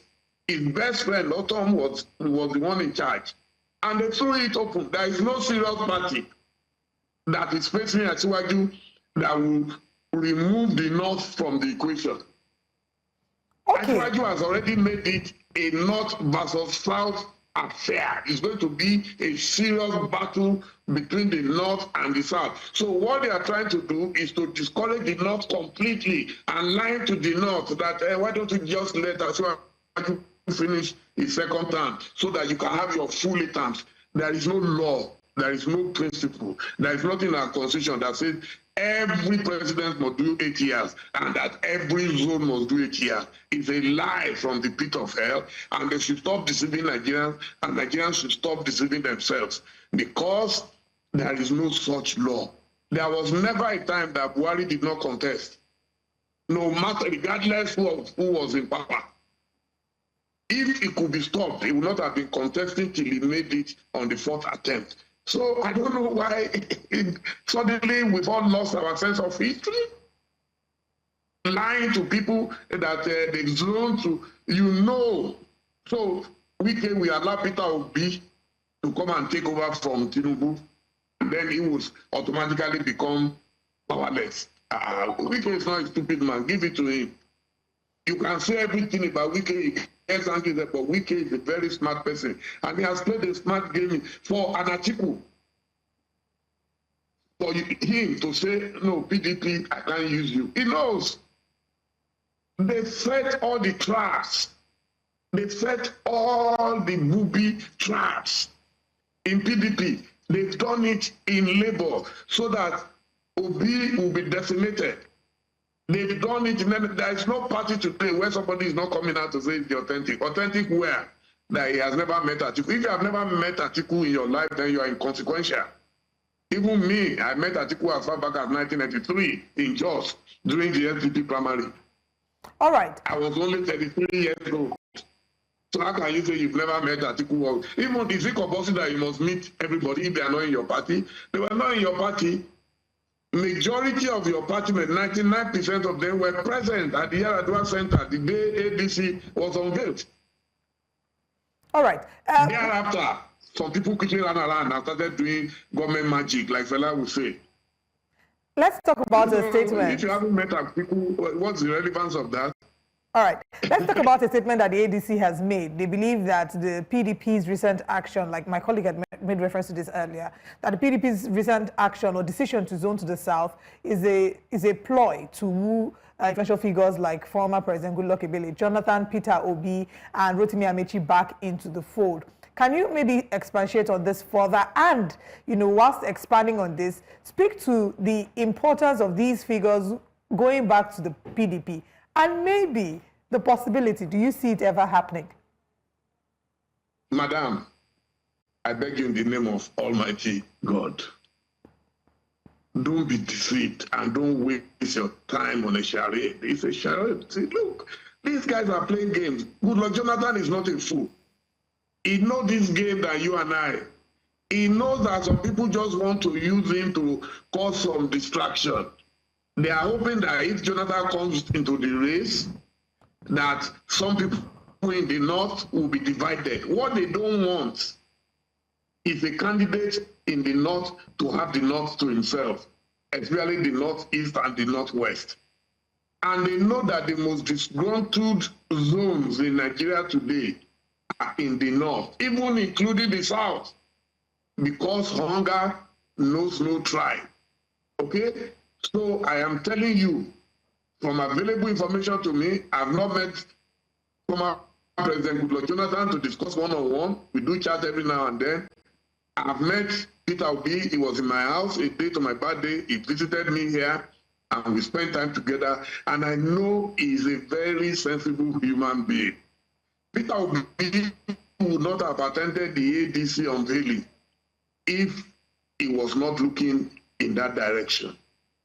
And anybody who feels he can run it low today will be an independent candidate. Let me also add that. An independent candidacy will not work against an Asiwaju. And I've told those I can speak to amongst them that make up your minds quickly. If you are going to go through primaries, go through primaries. If you are going to go through consensus, go through consensus. So that you can start campaigning in earnest. Since Tinubu has already declared the campaign open anyway, even before INEC says yes. So it's free for all. Nobody should be afraid or ashamed of declaring his interest. That's why an article will declare its interest this early. Normally, you wait, pick up your form and all that. But under Tinubu, everything is already upside down politically. So let them make up their minds where they want to go, Rufai, and all of them. So to say that Peter Obi will go to PDP, he's not a fool. I can bet my life on that Peter Obi will not go to PDP so that they can rubbish him and humiliate him. That's what will happen to him. So you are telling me, so Wike will not suddenly support Peter Obi because they have zoomed to decide. How? In fact, I have never seen such ridiculous permutations. Peter Obi will go to PDP. A party that somebody just called it carcass on your program before me. The APC guy called it carcass, says the carcass. Anybody who knows politics knows that they are just gasping for breath. They are in ICU. They are gasping for breath because they have some formidable people, especially Wike. I doffed my hat to him this morning. On that one, he got it. Tinubu, in fact, should give him the whole of Abuja and, if possible, extend it to Niger State. He deserves it. He's done a good job for him in PDP. All right. Anyways, we look to wrap up. My final question to you, Chief, will be the governors. Recently, we've seen governors celebrate the president and continue to push for a second term, even before the president says so. Why do you think governors are jumping on this train? And why do you think that many governors are also switching lanes, leaving their political party and forming close affiliations with the APC even before 2027? I'm sorry, with all due respect to the governors, we are a nation of docile people. And we're a nation of very greedy, very selfish. How can somebody that God gave power now reduce himself to a cockroach before a fellow man because of power? And I see some of them are even pastors, some of them are, for me, and I just shake my head for Nigeria. I'm happy that I'm already 65, so I've entered the retirement age. Whatever God can give me for the rest of my life, I'm grateful. But to see governors grow well in front of fellow man because of power, you want second term. Jimmy Carter, I went to his museum the other day in Atlanta. He had only one time as President of America. He lived to be 100 years. That's what they call the value and the power of contentment. It's not compulsory that you should do 2 terms. It's not compulsory. He got what Awolowo could not get, what Abiola could not get. The Omoyele furniture was chasing it till he died. Asiwaju got it. 4th attempt. So why do you now want to block others? If they defeat you, go home.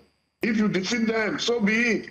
But to be using this underhand tactics, using security agencies, using INEC, using this, using that, it's unfortunate. But when tomorrow comes, we shall all meet again. And I will tell you, when it is all over, whenever it is over, whether it's 2027 or 2031, it makes no difference to me. But I will tell you that, sir, you didn't do right for democracy in Nigeria. My concern is not about the economy. You can see me, I'm not criticizing over the economy or anything. It's about this democracy that we all suffered for. People will call me, oh, it's our man, we should just manage it. Manage what? All right. So why were we criticizing others? Why was he criticizing Obasanjo? Okay, let's look at the final question as we're out of time. Seeing as my colleague has, brought up governors, the final question would be to get your thoughts on what's happening in Osun State with regards the withholding of the local government funds and how Governor Adeleke has handled it. What could he have maybe done differently? Well, I think the case is in court. They have cases in court, so the courts will decide. I don't have any say about that. There's people love him to bits, and he's doing his best, under very difficult circumstances. You can see that they almost pushed him into APC. They are still pushing him. I don't know, but it's up to him to decide which way to go. But I think I salute his efforts, his work. I go to Osun every now and then. My sister and my brother, they live in Osun State. My mother came from Borno in Osun State. So I hope he will be able to fight. Because the same thing that Tinubu fought for in Lagos, Tinubu fought for everything in Lagos, and we all supported him, even when they were using government instruments to attack him. We all supported him. And that is why we will support opposition this time around. No matter the attack against opposition, we continue to say our own. And those who have kept quiet suddenly because we have our friend, our brother, our comrade in power. So there is history. Tomorrow will come, and when tomorrow comes, let history judge all of us. All right. Chief Momodu, thank you for joining us this morning on Breakfast Central. We wish you all the best, and we hope to have you again as stories unfold. Of course, there will be new developments in Nigeria's political space every morning. It's new every morning. Thank you for your time. I agree. Thank you so much. Thank you. All right. Have a nice day. Thank you. You as well. Thank you too. We'll move on from here to connect with Port Harcourt shortly as we bring updates regarding the Rivers State local government elections. But we'll do that after this break.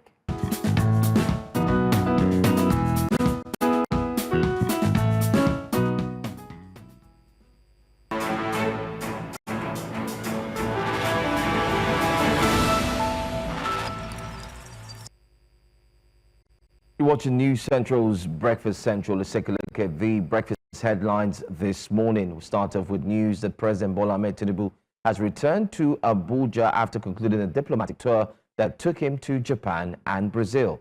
The president's engagements during the trip focused on strengthening economic partnerships, attracting foreign investments, and boosting cooperation in key sectors including technology, trade, and energy. In Japan, he held talks with government officials and business leaders, while discussions in Brazil centered on bilateral trade and agricultural development. According to the presidency, the tour is part of broader efforts to reposition Nigeria on the global stage and drive sustainable growth at home. As the African Chiefs of Defense Staff Summit wraps up, the continent's top military leaders have reaffirmed their commitment to confronting emerging threats to Africa's peace and security with a strong call for strategic collaboration. Nigeria's Chief of Defense Staff General Christopher Musa, in his closing remarks, emphasized that Africa's future depends on united action against shared threats like terrorism, piracy, cyber warfare, and armed banditry. Held in Abuja, the summit underscored the importance of intelligence sharing, stronger border security, homegrown defense technologies, and sustainable funding to protect the continent's stability. We have recognized that our strongest defense is strategic collaboration. This summit has been a declaration of Africa's determination to take ownership of its peace, stability, and future. Our greatest weapon is our unity. Let's continue to harness this unity to build a safer, more secure Africa.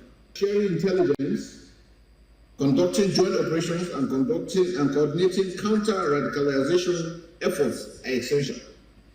Counter-radicalization efforts remain non-negotiable, as terrorism anywhere on our continent is a threat to peace everywhere in Africa. Africa must increasingly look inward, developing indigenous industries, fostering innovation, and strengthening defense economies to reduce dependency and build resilience. And on to education matters. Following Tuesday's nationwide protest, members of the Academic Staff Union of Universities, ASU, are set to hold congresses to decide their next line of action. This development comes as the federal government meets today to address lingering agitations over the delayed implementation of the renegotiated 2009 federal government ASU agreement, the main trigger behind Tuesday's mass protests across campuses nationwide. Earlier this year, the Tinubu administration released 50 billion naira to offset earned academic allowances. However, ASU insists that broader issues remain unresolved, including salary reviews, improved working conditions, university autonomy, and legal reforms involving the National Universities Commission and JAM. Today's meeting are expected to include key ministers and officials, aims to set a timetable for signing and gradually implementing the long-awaited agreement. Away from that, convener of Revolution Now and publisher of Sahara Reporters, an online whistleblowing media organization, has been accused of forgery, defamation, and incitement to mutiny by the Inspector General of Police, Kayode Egbetokun. Sowore, who appeared at the Federal High Court in Abuja to answer to a 3-count charge filed by the police, vowed not to be relenting in his campaign against the police IG, saying that the charges are frivolous and have followed a pattern by previous administrations to gag him from speaking truth to power. The police had accused Sowore and Sahara Reporters of conspiring to forge a police wireless message purporting to bear the signature of the principal staff officer of the IGP and later circulating such to provoke disaffection within the force. These guys will be defeated and disgraced. It's just a matter of time. I've made myself available to answer to all their charges, but I also made myself available to throw my life on the line to ensure that my convictions are not tampered with. The Police Act clearly forbids any police officer serving or retired from using the instrumentalities of the office of the police force to fight for personal vendetta and as a means of settling personal score. The instant charge today is an example of such an abuse of prosecutorial powers. Section 174 sub 3 of the Constitution stipulates that any charge to be filed in court must be in compliance with equity and the interest of justice. This particular requirement of Section 174.3 is lacking in the charge that was filed by the IG. This is a clear attempt at scuttling and shrinking the civic space in Nigeria. In the meantime, the recent arrest and alleged abduction of Palestinian community leaders in Nigeria, including outspoken activist Ramzi Ibrahim, is generating tense reactions across several pro-Palestinian civil society organizations in the country. The group, during a protest at the Ministry of Foreign Affairs headquarters in Abuja, warns that Nigeria's involvement in the Israeli-Palestine conflict especially in light of a new security agreement with Israel, risks turning the country into a proxy player in the ongoing war. They are also calling for the immediate and unconditional release of all detained Palestinian leaders in the country. Away from Nigeria, Rwanda and Mozambique have signed a peace and security agreement strengthening military cooperation as part of both nations to confront ongoing insurgency threats in Mozambique's north. The agreement was signed during a visit to Kigali by Mozambique's Minister of Defense, Cristóvão Arthur Chume, and his Rwandan counterpart, Juvenal Marizamunda. President Paul Kagame welcomed the deal, praising the growing bilateral ties between the two countries. Since 2021, Rwanda has deployed around 1,000 troops and police officers to assist Mozambique in battling jihadist insurgents linked to the Islamic State. The conflict in Cabo Delgado province has displaced thousands and disrupted major gas projects in the region. And finally, from South Africa, opposition leader Julius Malema has been found guilty of hate speech by the Western Cape Equality Court. The conviction follows his 2022 rally remarks urging revolution and killing made after a white man allegedly assaulted an EFF member. The court ruled Malema's comments intended to incite harm and promote hatred, describing the call to kill as vigilantism and also extreme incitement. The Economic Freedom Fighters Party rejected the ruling, calling it flawed and a misreading of context. The EFF is planning to challenge the decision at the Supreme Court. And that's all we have for you here on Breakfast Headlines. Stay with us. We do have the front pages of the newspapers coming up next, and you can be part of it by calling in. Stay with us. We'll be right back.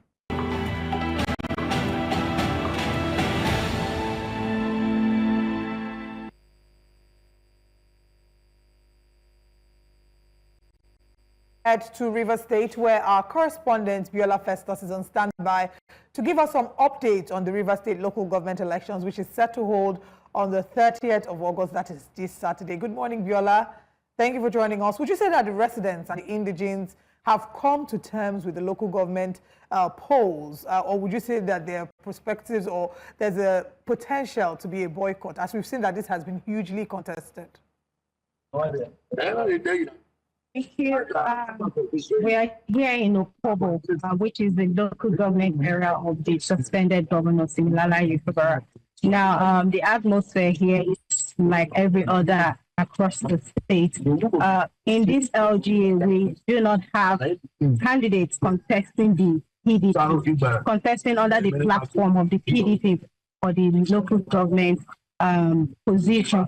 Chairmanship position, I beg your pardon. Now, that is a problem, especially for those who are PDP faithful in the LGA. When I got here this morning, I've been moving around. I saw flyers, I saw posters for candidates of the APC, Labour Party, and two other parties, but I couldn't find that of the PDP. And I asked around, I asked the people, does it bother you that the party of the suspended governor, that is your son, is not on the ballot, is not does not have a candidate for this? And some of them told me that the political situation in the state, but they also have to align with it. I have one of the youth leaders here who is a coalition of youth in the state, and he told me earlier that the political scene in the changes in the state has been changing, and so do the people have to. Let's talk to him. Let's hear from him. Could you come forward, please? Okay. So earlier I did ask you, as a PDP faithful, which you told me earlier, your party does not have a candidate for this election. Again, I would ask you, what does this mean to you? Good morning, first of all. It's overwhelming to us over here in the LGA, and as a PDP member, which I am, it's shocked to me that I can't vote on the ballot box on the party PDP. I have to stay where the suspended governor might have told us to stay, or nowhere to vote for. So it's overwhelming to us. Because we have suffered since from this party up to now. We now go and vote for another party. It's like giving out our mandate to another party. So it's about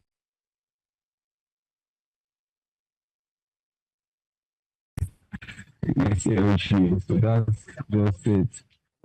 Okay, does it mean that you're waiting and then you will move? As it stands now, have you decided to vote in this poll? Yeah. Currently now, until we hear from our leader, until I've heard from my leader, that's the directions to move. For now, I'm on a static ground. I'm not going further. I'm not going backwards. I'm just on my standby ground right now. Also, meaning that I have thousands of people at my back who want to follow our leadership. So we are still starting. The 30th, isn't it? 30th. Then when our leader tells us where to vote, that's where we will know to vote. That's it. Thank you so much. So let me put this out there. The upcoming local government election in Rivers State. I mean, looking at the fact that we've tried getting to hear clearly what's really happening there, but we do have some network connectivity issues. Biola Festus, we look forward to joining you again.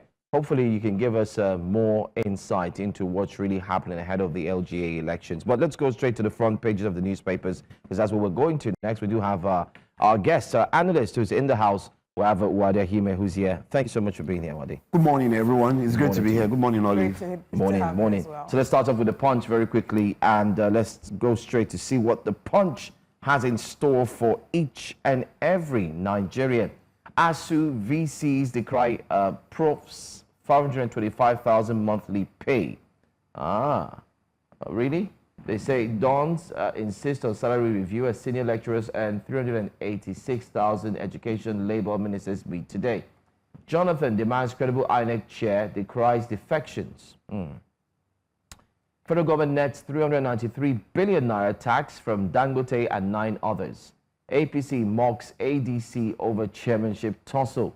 Party members can challenge Tinubu, says APC. And also we have jailed monarch Oshu to obtain U.S. court's judgment. That's another story to look into. I'll take one more before I bring in Wade to react to one of these stories. It says Lagos man killed in fight, suspect arrested. That's a big story that took place. It just happened yesterday. I heard it was in 2 separate markets. While one was happening in another marketplace, there was another one taking place. But let's focus on the jailed monarch Oshun to obtain U.S. court's judgment. I don't know if you followed this story. It's quite a shocker that a monarch who has a home there in the United States of America would actually go ahead and engage in fraud. Well, fraud is not excuse me. Fraud is not beyond anybody. It actually comes as a result of greed. So reading the story, it was quite amazing that a monarch in 2020 during COVID, he tried to play the game using the small business benefits that were coming to Americans, and because he has dual citizenship. But the funny part is, when the state government says, oh, they haven't seen the court judgment and all. So I now started digging, and it's right on the page of the United States Attorney's Office, Northern District of Ohio, where there's a press release clearly stating that the Nigerian monarch sentenced to over 4 years. He has forfeited his house in Ohio. Yeah. He has also giving up about over $96,000 that was found in his bank account. So what does it take? Is it that the government themselves have not seen this press release? Because if it's right there and it's public knowledge, then these are things we need to start looking at. Should he continue to be the monarch? Because he's in my own opinion, if he can do it in America, then he can do it in Nigeria. if you do it once, then there's a tendency that you can do it again. So this is really interesting, where the government is, playing the ostrich, saying, we've not seen the court order and all. But there is a press release. If there's a press release, it means that if you go further, I'm sure you will find the court documents that have been stamped and signed. And really, it's quite embarrassing for not just Nigeria, but the institution itself as a monarch. Very sad indeed. Anyway, let's take a look at another story on the front page of the Punch there.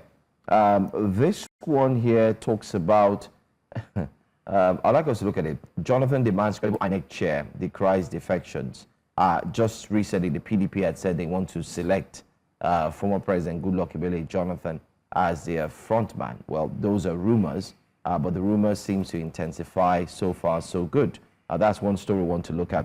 What do you make of that statement that we need credible INEC chair due to defections and what's going on in the party? You can also try to look through some of the political issues that we have on the front page of the Punch. Okay, so let me start with the credible INEC chair. I do agree with that, because the last elections, in my own opinion, I don't think the INEC chairman was independent, despite the fact you have independent in front of INEC. The first letter I represents independent, but I don't think he was independent. Reasons best known to him, but when you also look at the fact that the elections conducted under President Jonathan seemed to show some level of independence by the INEC chairman. That was the first time an incumbent was losing an election in Nigeria. So I think his statements are right. We need to have someone who is seen to be independent and who plays that independence. We remember the Humphrey Nwosu saga. So we need people like that who, irrespective of what happens, we're looking at Nigeria in terms of Nigeria, not because of the fact that someone or one party or the other is who you tend to, or you are seemingly been paying allegiance to. Then coming to the issue of Jonathan and the PDP wanting him or trying to woo him to come back and run for elections. Like we said the last time, I think what the PDP is trying to do is say, okay, even if we want to get someone from the South, are we looking at that person, even if he wins the election, running for just one term? If you get a Jonathan, then he can only do one term, and then it goes back to the North.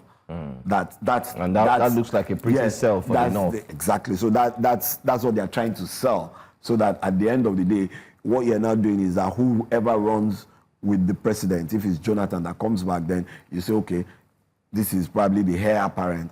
And then when you come to the fact that they say, oh, the presidential ticket has been zoned to the South, it was a statement made by the National Executive Committee, which, in my own opinion, going through the PDP constitution, clearly states that the onus of zoning lies with the National Convention. And they've zoned it to the South already.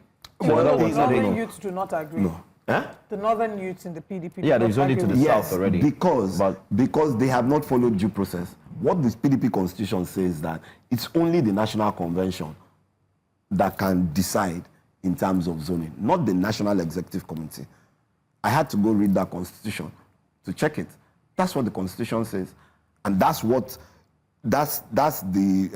what's it called? That's what they're putting forward. But pretty much everybody in the PDP accepts and agrees that it should be zoned to the South, pretty much. Whether you accept... Not everyone. Wait. Whether you accept or not, Joe, everyone that was present Joe, at the National Executive Committee meeting, which alienates some people. Whether it alienates A or B, the National Convention shall be this is the PDP constitution. All right, go ahead. The National Convention shall be the supreme controlling authority of the party within the limits prescribed in the Constitution, and it shall be the principal representative, policy-making and administrating body of the party. So zoning is a policy. It's not the National Executive Some members Committee. will argue. Yeah, but that's what it is. Yeah, I mean... except in the exercise of function granted only to other bodies specified in this constitution or in the regulations made pursuant to these provisions of the constitution. The National Convention shall have supremacy in all matters pertaining to the party, and all officers and organs of the party shall be bound in the exercise of their functions by the decision of the National Convention.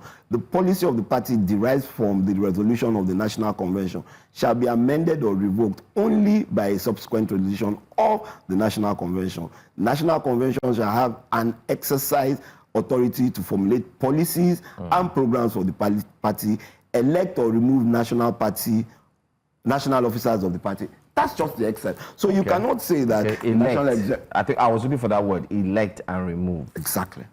Okay.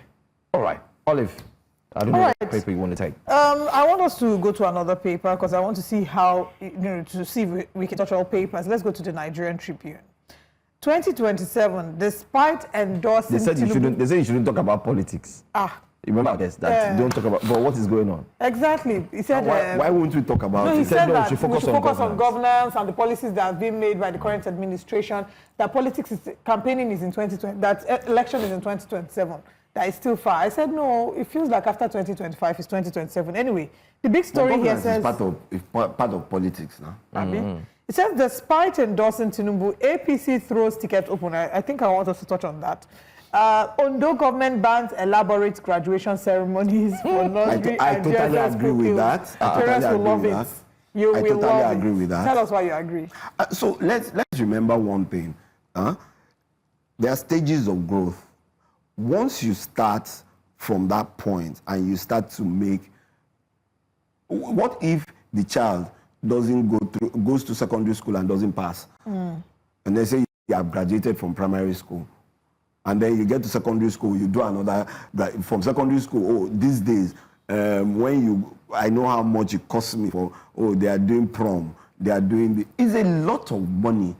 Parents have to, some buy parents jackets, go borrow, what's it called? And I'm like, it's okay. And then when you get to university again, when you finish, you do graduation. JSS3? JSS3. Who do you pay for this unemployed individual? And you know the irony?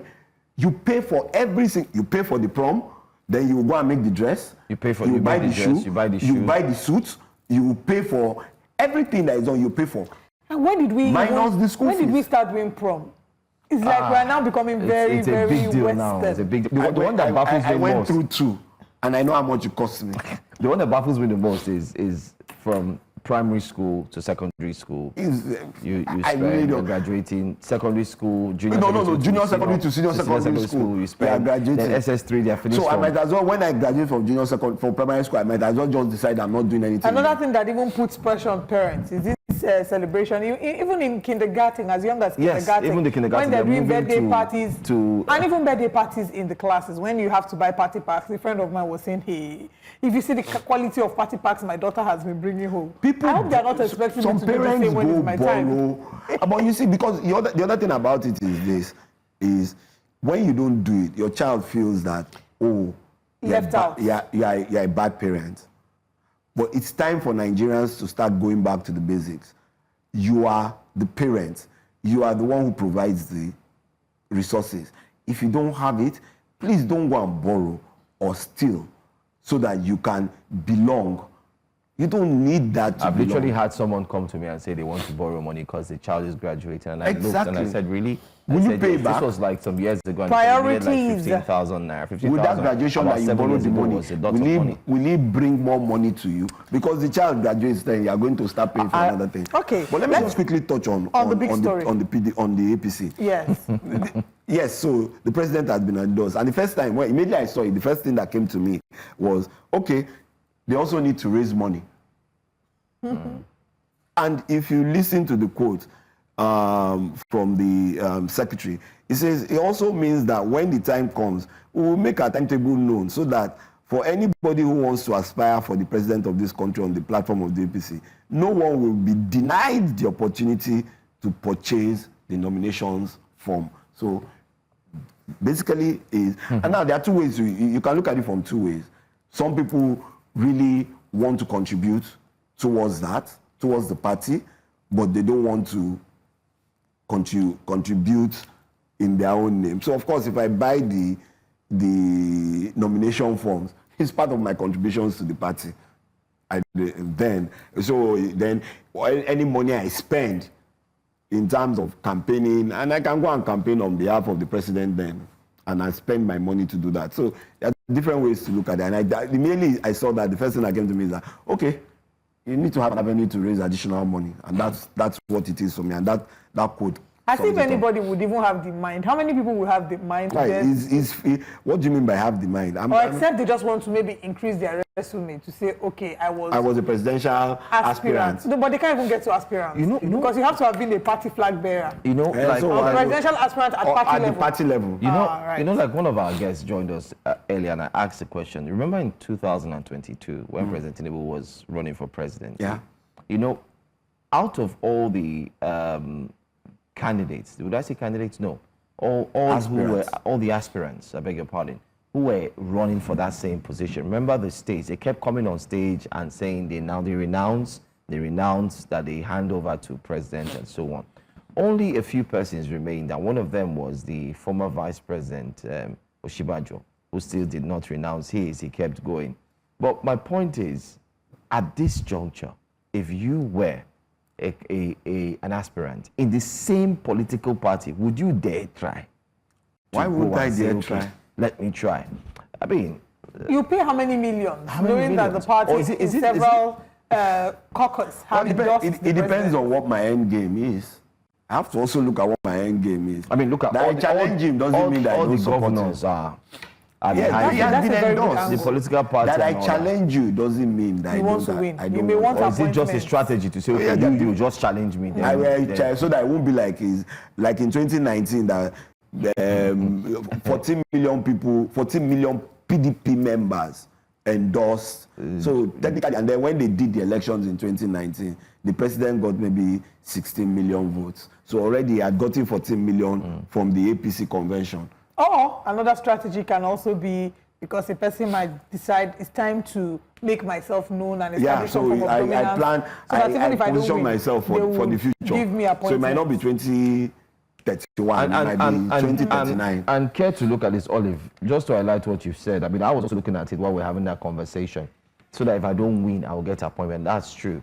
Everyone who was an aspirant in 2022 in preparation for 2023 who renounced their position for presidency, if you check the list, almost about 50 to 70% of them are currently appointed. Example is, what's her name? Uju, the former Women Affairs, who is no longer serving in that capacity. You also have the current Minister of Defense. He was going there. You have the current Senate President. There are different the current Senate President, Godswill Akpabio, was also, he also made that and he became Senate President. And then he became Senate President. The current Minister of Defense also renounced, and then he's now Minister of Defense. So there are different, so political strategies differ. So, and then like I said, but when I read that quote, it was just obvious that, okay, they also have to bring in money. Anyway. Okay, I still want to take a few headlines before we move to the next paper, still on the front page of the Nigerian Tribune. But before then, I'd also want to mention, if you want to call, the numbers to call are on your TV screen. We'll take a few calls this morning so that we can hear your thoughts regarding any of the stories that we've discussed on Breakfast Central this morning and on the front pages of the papers. Still on the front page of the Nigerian Tribune, 50% of Nigerians living below poverty line, according to TUC President. Health, paracetamol, ibuprofen quietly fueling antibiotic resistance, evolving global health problems. And this is interesting because any small thing, people have popped paracetamol. Oh, my head is aching me, paracetamol. Oh, my back, ibuprofen. Anyway, China boosts Nigeria's food relief efforts with $1 million. Bagudu hails growing trade between countries. Federal government to clear retirees' pension backlogs with 758 billion naira bond. CBN goes tough on POS operators, orders geotagging of terminals to tackle fraud and increase surveillance. Now, let's go to our next paper. Exactly. The Vanguard. The Vanguard big story has the same big story as the other papers, but I want us to take one at the bottom left. 762 Nigerians killed by kidnappers in 1 year. The lives of Nigerians. You know, every other day we're talking about pray for Gaza, pray for this place, pray for that place. We're always praying, we're not acting. But we have our own huge problems here. And so we're always praying, we are not acting. They say prayer without action comes to nothing. You can pray that you want to go from point A to B, and you are sleeping, then you won't get from point A to B. And we are continually praying. But the level of insecurity, though the level of reporting has gone down significantly. But this comes from one of the leading organizations who are focused on security. My good friends, I won't give you free publicity. However, they've said that over 2.5 trillion have been also paid in terms of over 2.5 trillion, but in total about 10% of it has been paid in terms of ransoms across the country in 1 year. So you just find out that that's the latest, biggest industry in the country. And what's fueling it? Government passiveness in terms of what's it called. First and foremost, let me commend our troops who are continually, battling to protect the sovereignty of this country. But what you find out is whether you call them terrorists or you call them bandits or you call them whatever, it is a lucrative sector in Nigeria, and that's why you have so much money in the system. But nobody's seeing it. People are paying behind the counter. People are going into the forest. We saw a video not too long ago. The police is now saying, "Oh, we'll give the person 10 million for saving the driver," where people were kidnapped. Imagine. Let's hold that thought. We have Uche calling from Abia State. Good morning, Uche. Thank you for calling. Let's hear you. Good morning, everybody. Good morning. Good morning. Yeah. It was reported that about 200 and something first class, lecturers left UNILAG. 200 and something. Imagine our president donating 100, is it 1,000 or 100, $1,000 to those that won the trophy. And ASU is threatening to go on strike. And a professor is earning about 500 something thousand in a month. If you calculate the money that our president gave those, ladies that won the trophy, it's about, is it 18, months, 18 years or 19 years of a salary of a professor. Calculate it. About 18 or 19 years of a salary of a professor. How can we talk about, standard of education while federal government is not promoting education? That is the problem. And the issue of to be a number one president is only demanded if you can read and write. You see, that is why the standard of education is, going down low and low. Until they do the needful, we are not going to, make it. God bless you people.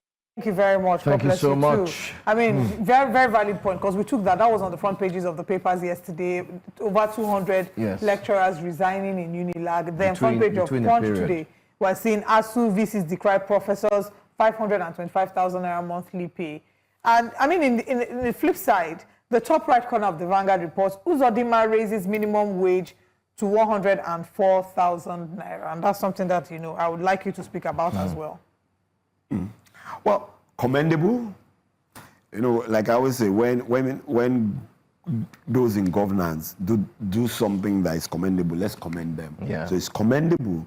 Part of the reasons are IGR in Imo State has gone up, so they have some more money. So planning is a bit, is better. So you have more funding that you can pay civil servants, doctors about 500,000 a month, which is commendable, and I say that. And I was speaking to this earlier somewhere, and the ripple effect can be really good, because if you have a doctor that earns 500,000 naira every month, it means that he earns 6 million in a year. Well, let me show you the ripple effects. If you say his personal income tax on the average is 10%. That means at least 600,000 is coming back into government. So all he has left is like 5.4%. So you see, you're only looking at you're only looking at what is coming to you, aside from the spending. What comes out to government? There's the new tax. There's other things that you're going to spend money on. There are other things that will come back into government that could increase government revenues. That could also make sure that government could put in the infrastructure that require. That would also improve the system. These are all ripple effects, and that's one of the reasons why you need to have they would say 20 to 30% of disposable income. Okay. Because that's what actually what's called oils the wheels of economic movement. So when you look at all those things, disposable income, so you invest somewhere, the spending income is 70%. If your spending income cannot even move more than once, and then you don't even have extras to do those things, and then government is not even getting enough salaries for you to say, okay, income tax, because the states really are the ones who collect the personal income tax. Yeah. Exactly. So at the end of the day, yeah, it's commendable, I agree, but the other thing is, I hope it's not something that when the new governor comes and says, oh, the IJAL is no longer coming in, and then, or even during his own term, we're hearing 6 months down the line, oh, they've increased it to 500,000, but they are still paying us 30,000 minimum. Or they are owing 6 months salary. 6 months salary. Yeah, so it could be that they are owing 6 months salary because they are paying, or because some states, or even on the 70,000, they've not started paying. Even some states, when they moved it from 18,000 to 30,000, it took them 2 years to start paying. And these are the realities. But of course, the question is, what are you doing with so much money that come to you? All right. Let's take a call from Kelvin. He's calling from Ebute Meta. Good morning, Kelvin. Thank you for calling us. Please go ahead. Hello. Hello, Kelvin. Good morning. Please go ahead. Yeah, hello. Good morning. Good morning. Oh, thank you, my sister. Thank you, everybody in the studio. Hello, can you hear me? I can hear you. Please go ahead. Yeah, I said thank everyone in the studio this morning. You're welcome. Go ahead. Okay. Please, what I want to say, my own contribution here is that let's do things in a right way in this country for once. All of these are politicians in Nigeria. Their children are schooling abroad. Are those in foreign countries, are they owing their lecturer salaries? What is going on in our country? Let's learn to do things the right way. Let's not look at individuals. All these people that are owing positions in Nigeria, some of them are children of a nobody. Their parents were not even educated. But when they come to the corridor of power, they see money, they want to impoverish people. Where are their children today? Why should you be putting people on a starvation, a lecturer, a teacher that teaches them to get to this level? What are we talking about? We have so much money in Nigeria. How much does the governor aid? How much does the House member aid? Senators? Where are those money going to? Their life, their wives are living lavishly. Their children are living lavishly. But when it comes to other people's, they will bring drama. Brother, please, let us treat everybody the same way. You are treating yourself and your wife and your children at home. Thank you. Thank you so much. Very much, Kelvin. You can hear the anger. Well, and I feel for him truly, and like I always say, 90% of the people in governance today are products of Nigeria. Nigerian educational system. And you've destroyed it. I am one. You are. Did you school abroad? No. Did you school abroad? No. So what are we talking about? Our own parents, my own father, went to school abroad and came back to Nigeria and put a system in place so that I could get the education I want. But we are struggling to give our own children the education. Instead, what we are more interested in is graduating, aside from sending them, graduating from primary school and throwing lavish parties. But the good news is the federal government has said that they are meeting with ASU today. Yes. So let's hope that they'll be able to sign the ASU federal government agreement into law. I mean, the ones that they signed, the one that they signed in 2009, they've not implemented. So they said they've not implemented one. So, exactly. So what are we talking about? So it's 2009 so we should just continue to sign agreements. They need to go and review the implementation of that agreement. Let them even start going and okay, there are some things that you could quickly implement. Implement them. And then you see that, okay, we're doing something. But now you're going to sit down again and review it, and then you sign another one, and then it take another 16 years to implement it. You know what? I'm still going to say this. I said this yesterday. The current president, President Bola Ahmed Tinubu, had made a video, a statement while he was at an event during his pre-election period. And then he said that education would not fail, that there will be no more strikes. Aside from that, he also mentioned that if there's no power, they should hold him responsible. He should not be voted in for the second term. We think the one on power, it's a comme si comme ça. Power has, education has improved in some areas. Well, they will tell you that they will tell us that education was having challenges. Hopefully this afternoon will prove. Tomorrow we hope to see in the headlines that federal government signs 2000 Joe, to law, you sign, increases okay, so lecturers. Joe, you sign a contract to implement. I'm not done with the headlines. To be implemented immediately. Let's leave the headlines. Joe, you sign a contract with New Central, and you decide that you're not going to do all the conditions that you agreed to. Or New Central signs a contract with you. Let me even use the other. You come to work every day. On the basis that at the end of the month you are expecting XYZ. You are expecting XYZ. Every month you see X. There's no even X. Not to talk about the Y and the Z. New Central is not like that. No, I'm not. I know. I get your point. So that's it. Really. Then you'll come back again 2 years down the line and say, Joe, come on, let's review this your contract and sign again. Let's leave it like that. Fire. Okay, I don't know if we have enough time to take in one more story. There are a number of others here. I'll just run through the headlines still. Voter apathy aids bad leaders, Khan warns Nigerians. I await full briefing on Abuja-Kaduna train disaster, President Tinubu says.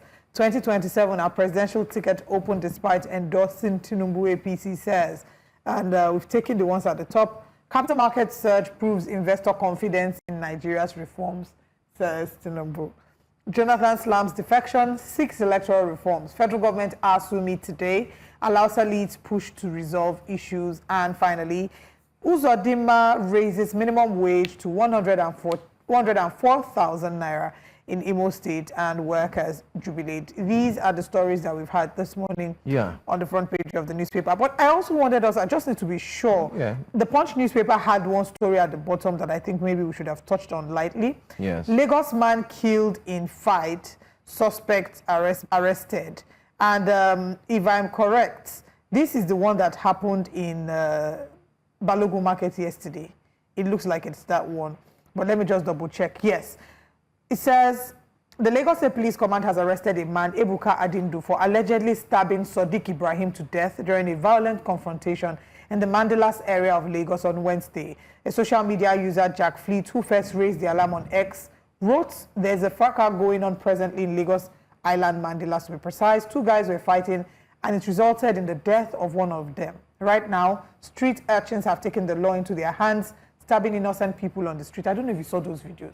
It was terrible, too gory. So we can't even play we couldn't even use them today on the show. So gory. Although, reacting to the post, Benjamin Hundeyin dismissed the claim that miscreants had taken over the area. He said, and I quote, "Your claim of street urchins taking over the street is false. Please do not cause unnecessary panic. DPOs, Lion Building and Ebutero are currently on ground with their men, maintaining the restored peace. Also, the suspect has been arrested and is in custody for further necessary action." So that's just a follow-up for those who want to know about it. And there was also an agenda that seemed to have been set on social media about it being a tribal war. Yes, and that's what I wanted to go to briefly, which for me, it just doesn't make sense. 2 people are fighting. 2 fighting. They are 2 fighting. Let's end it there. Let's not put the names or the tribes or anything.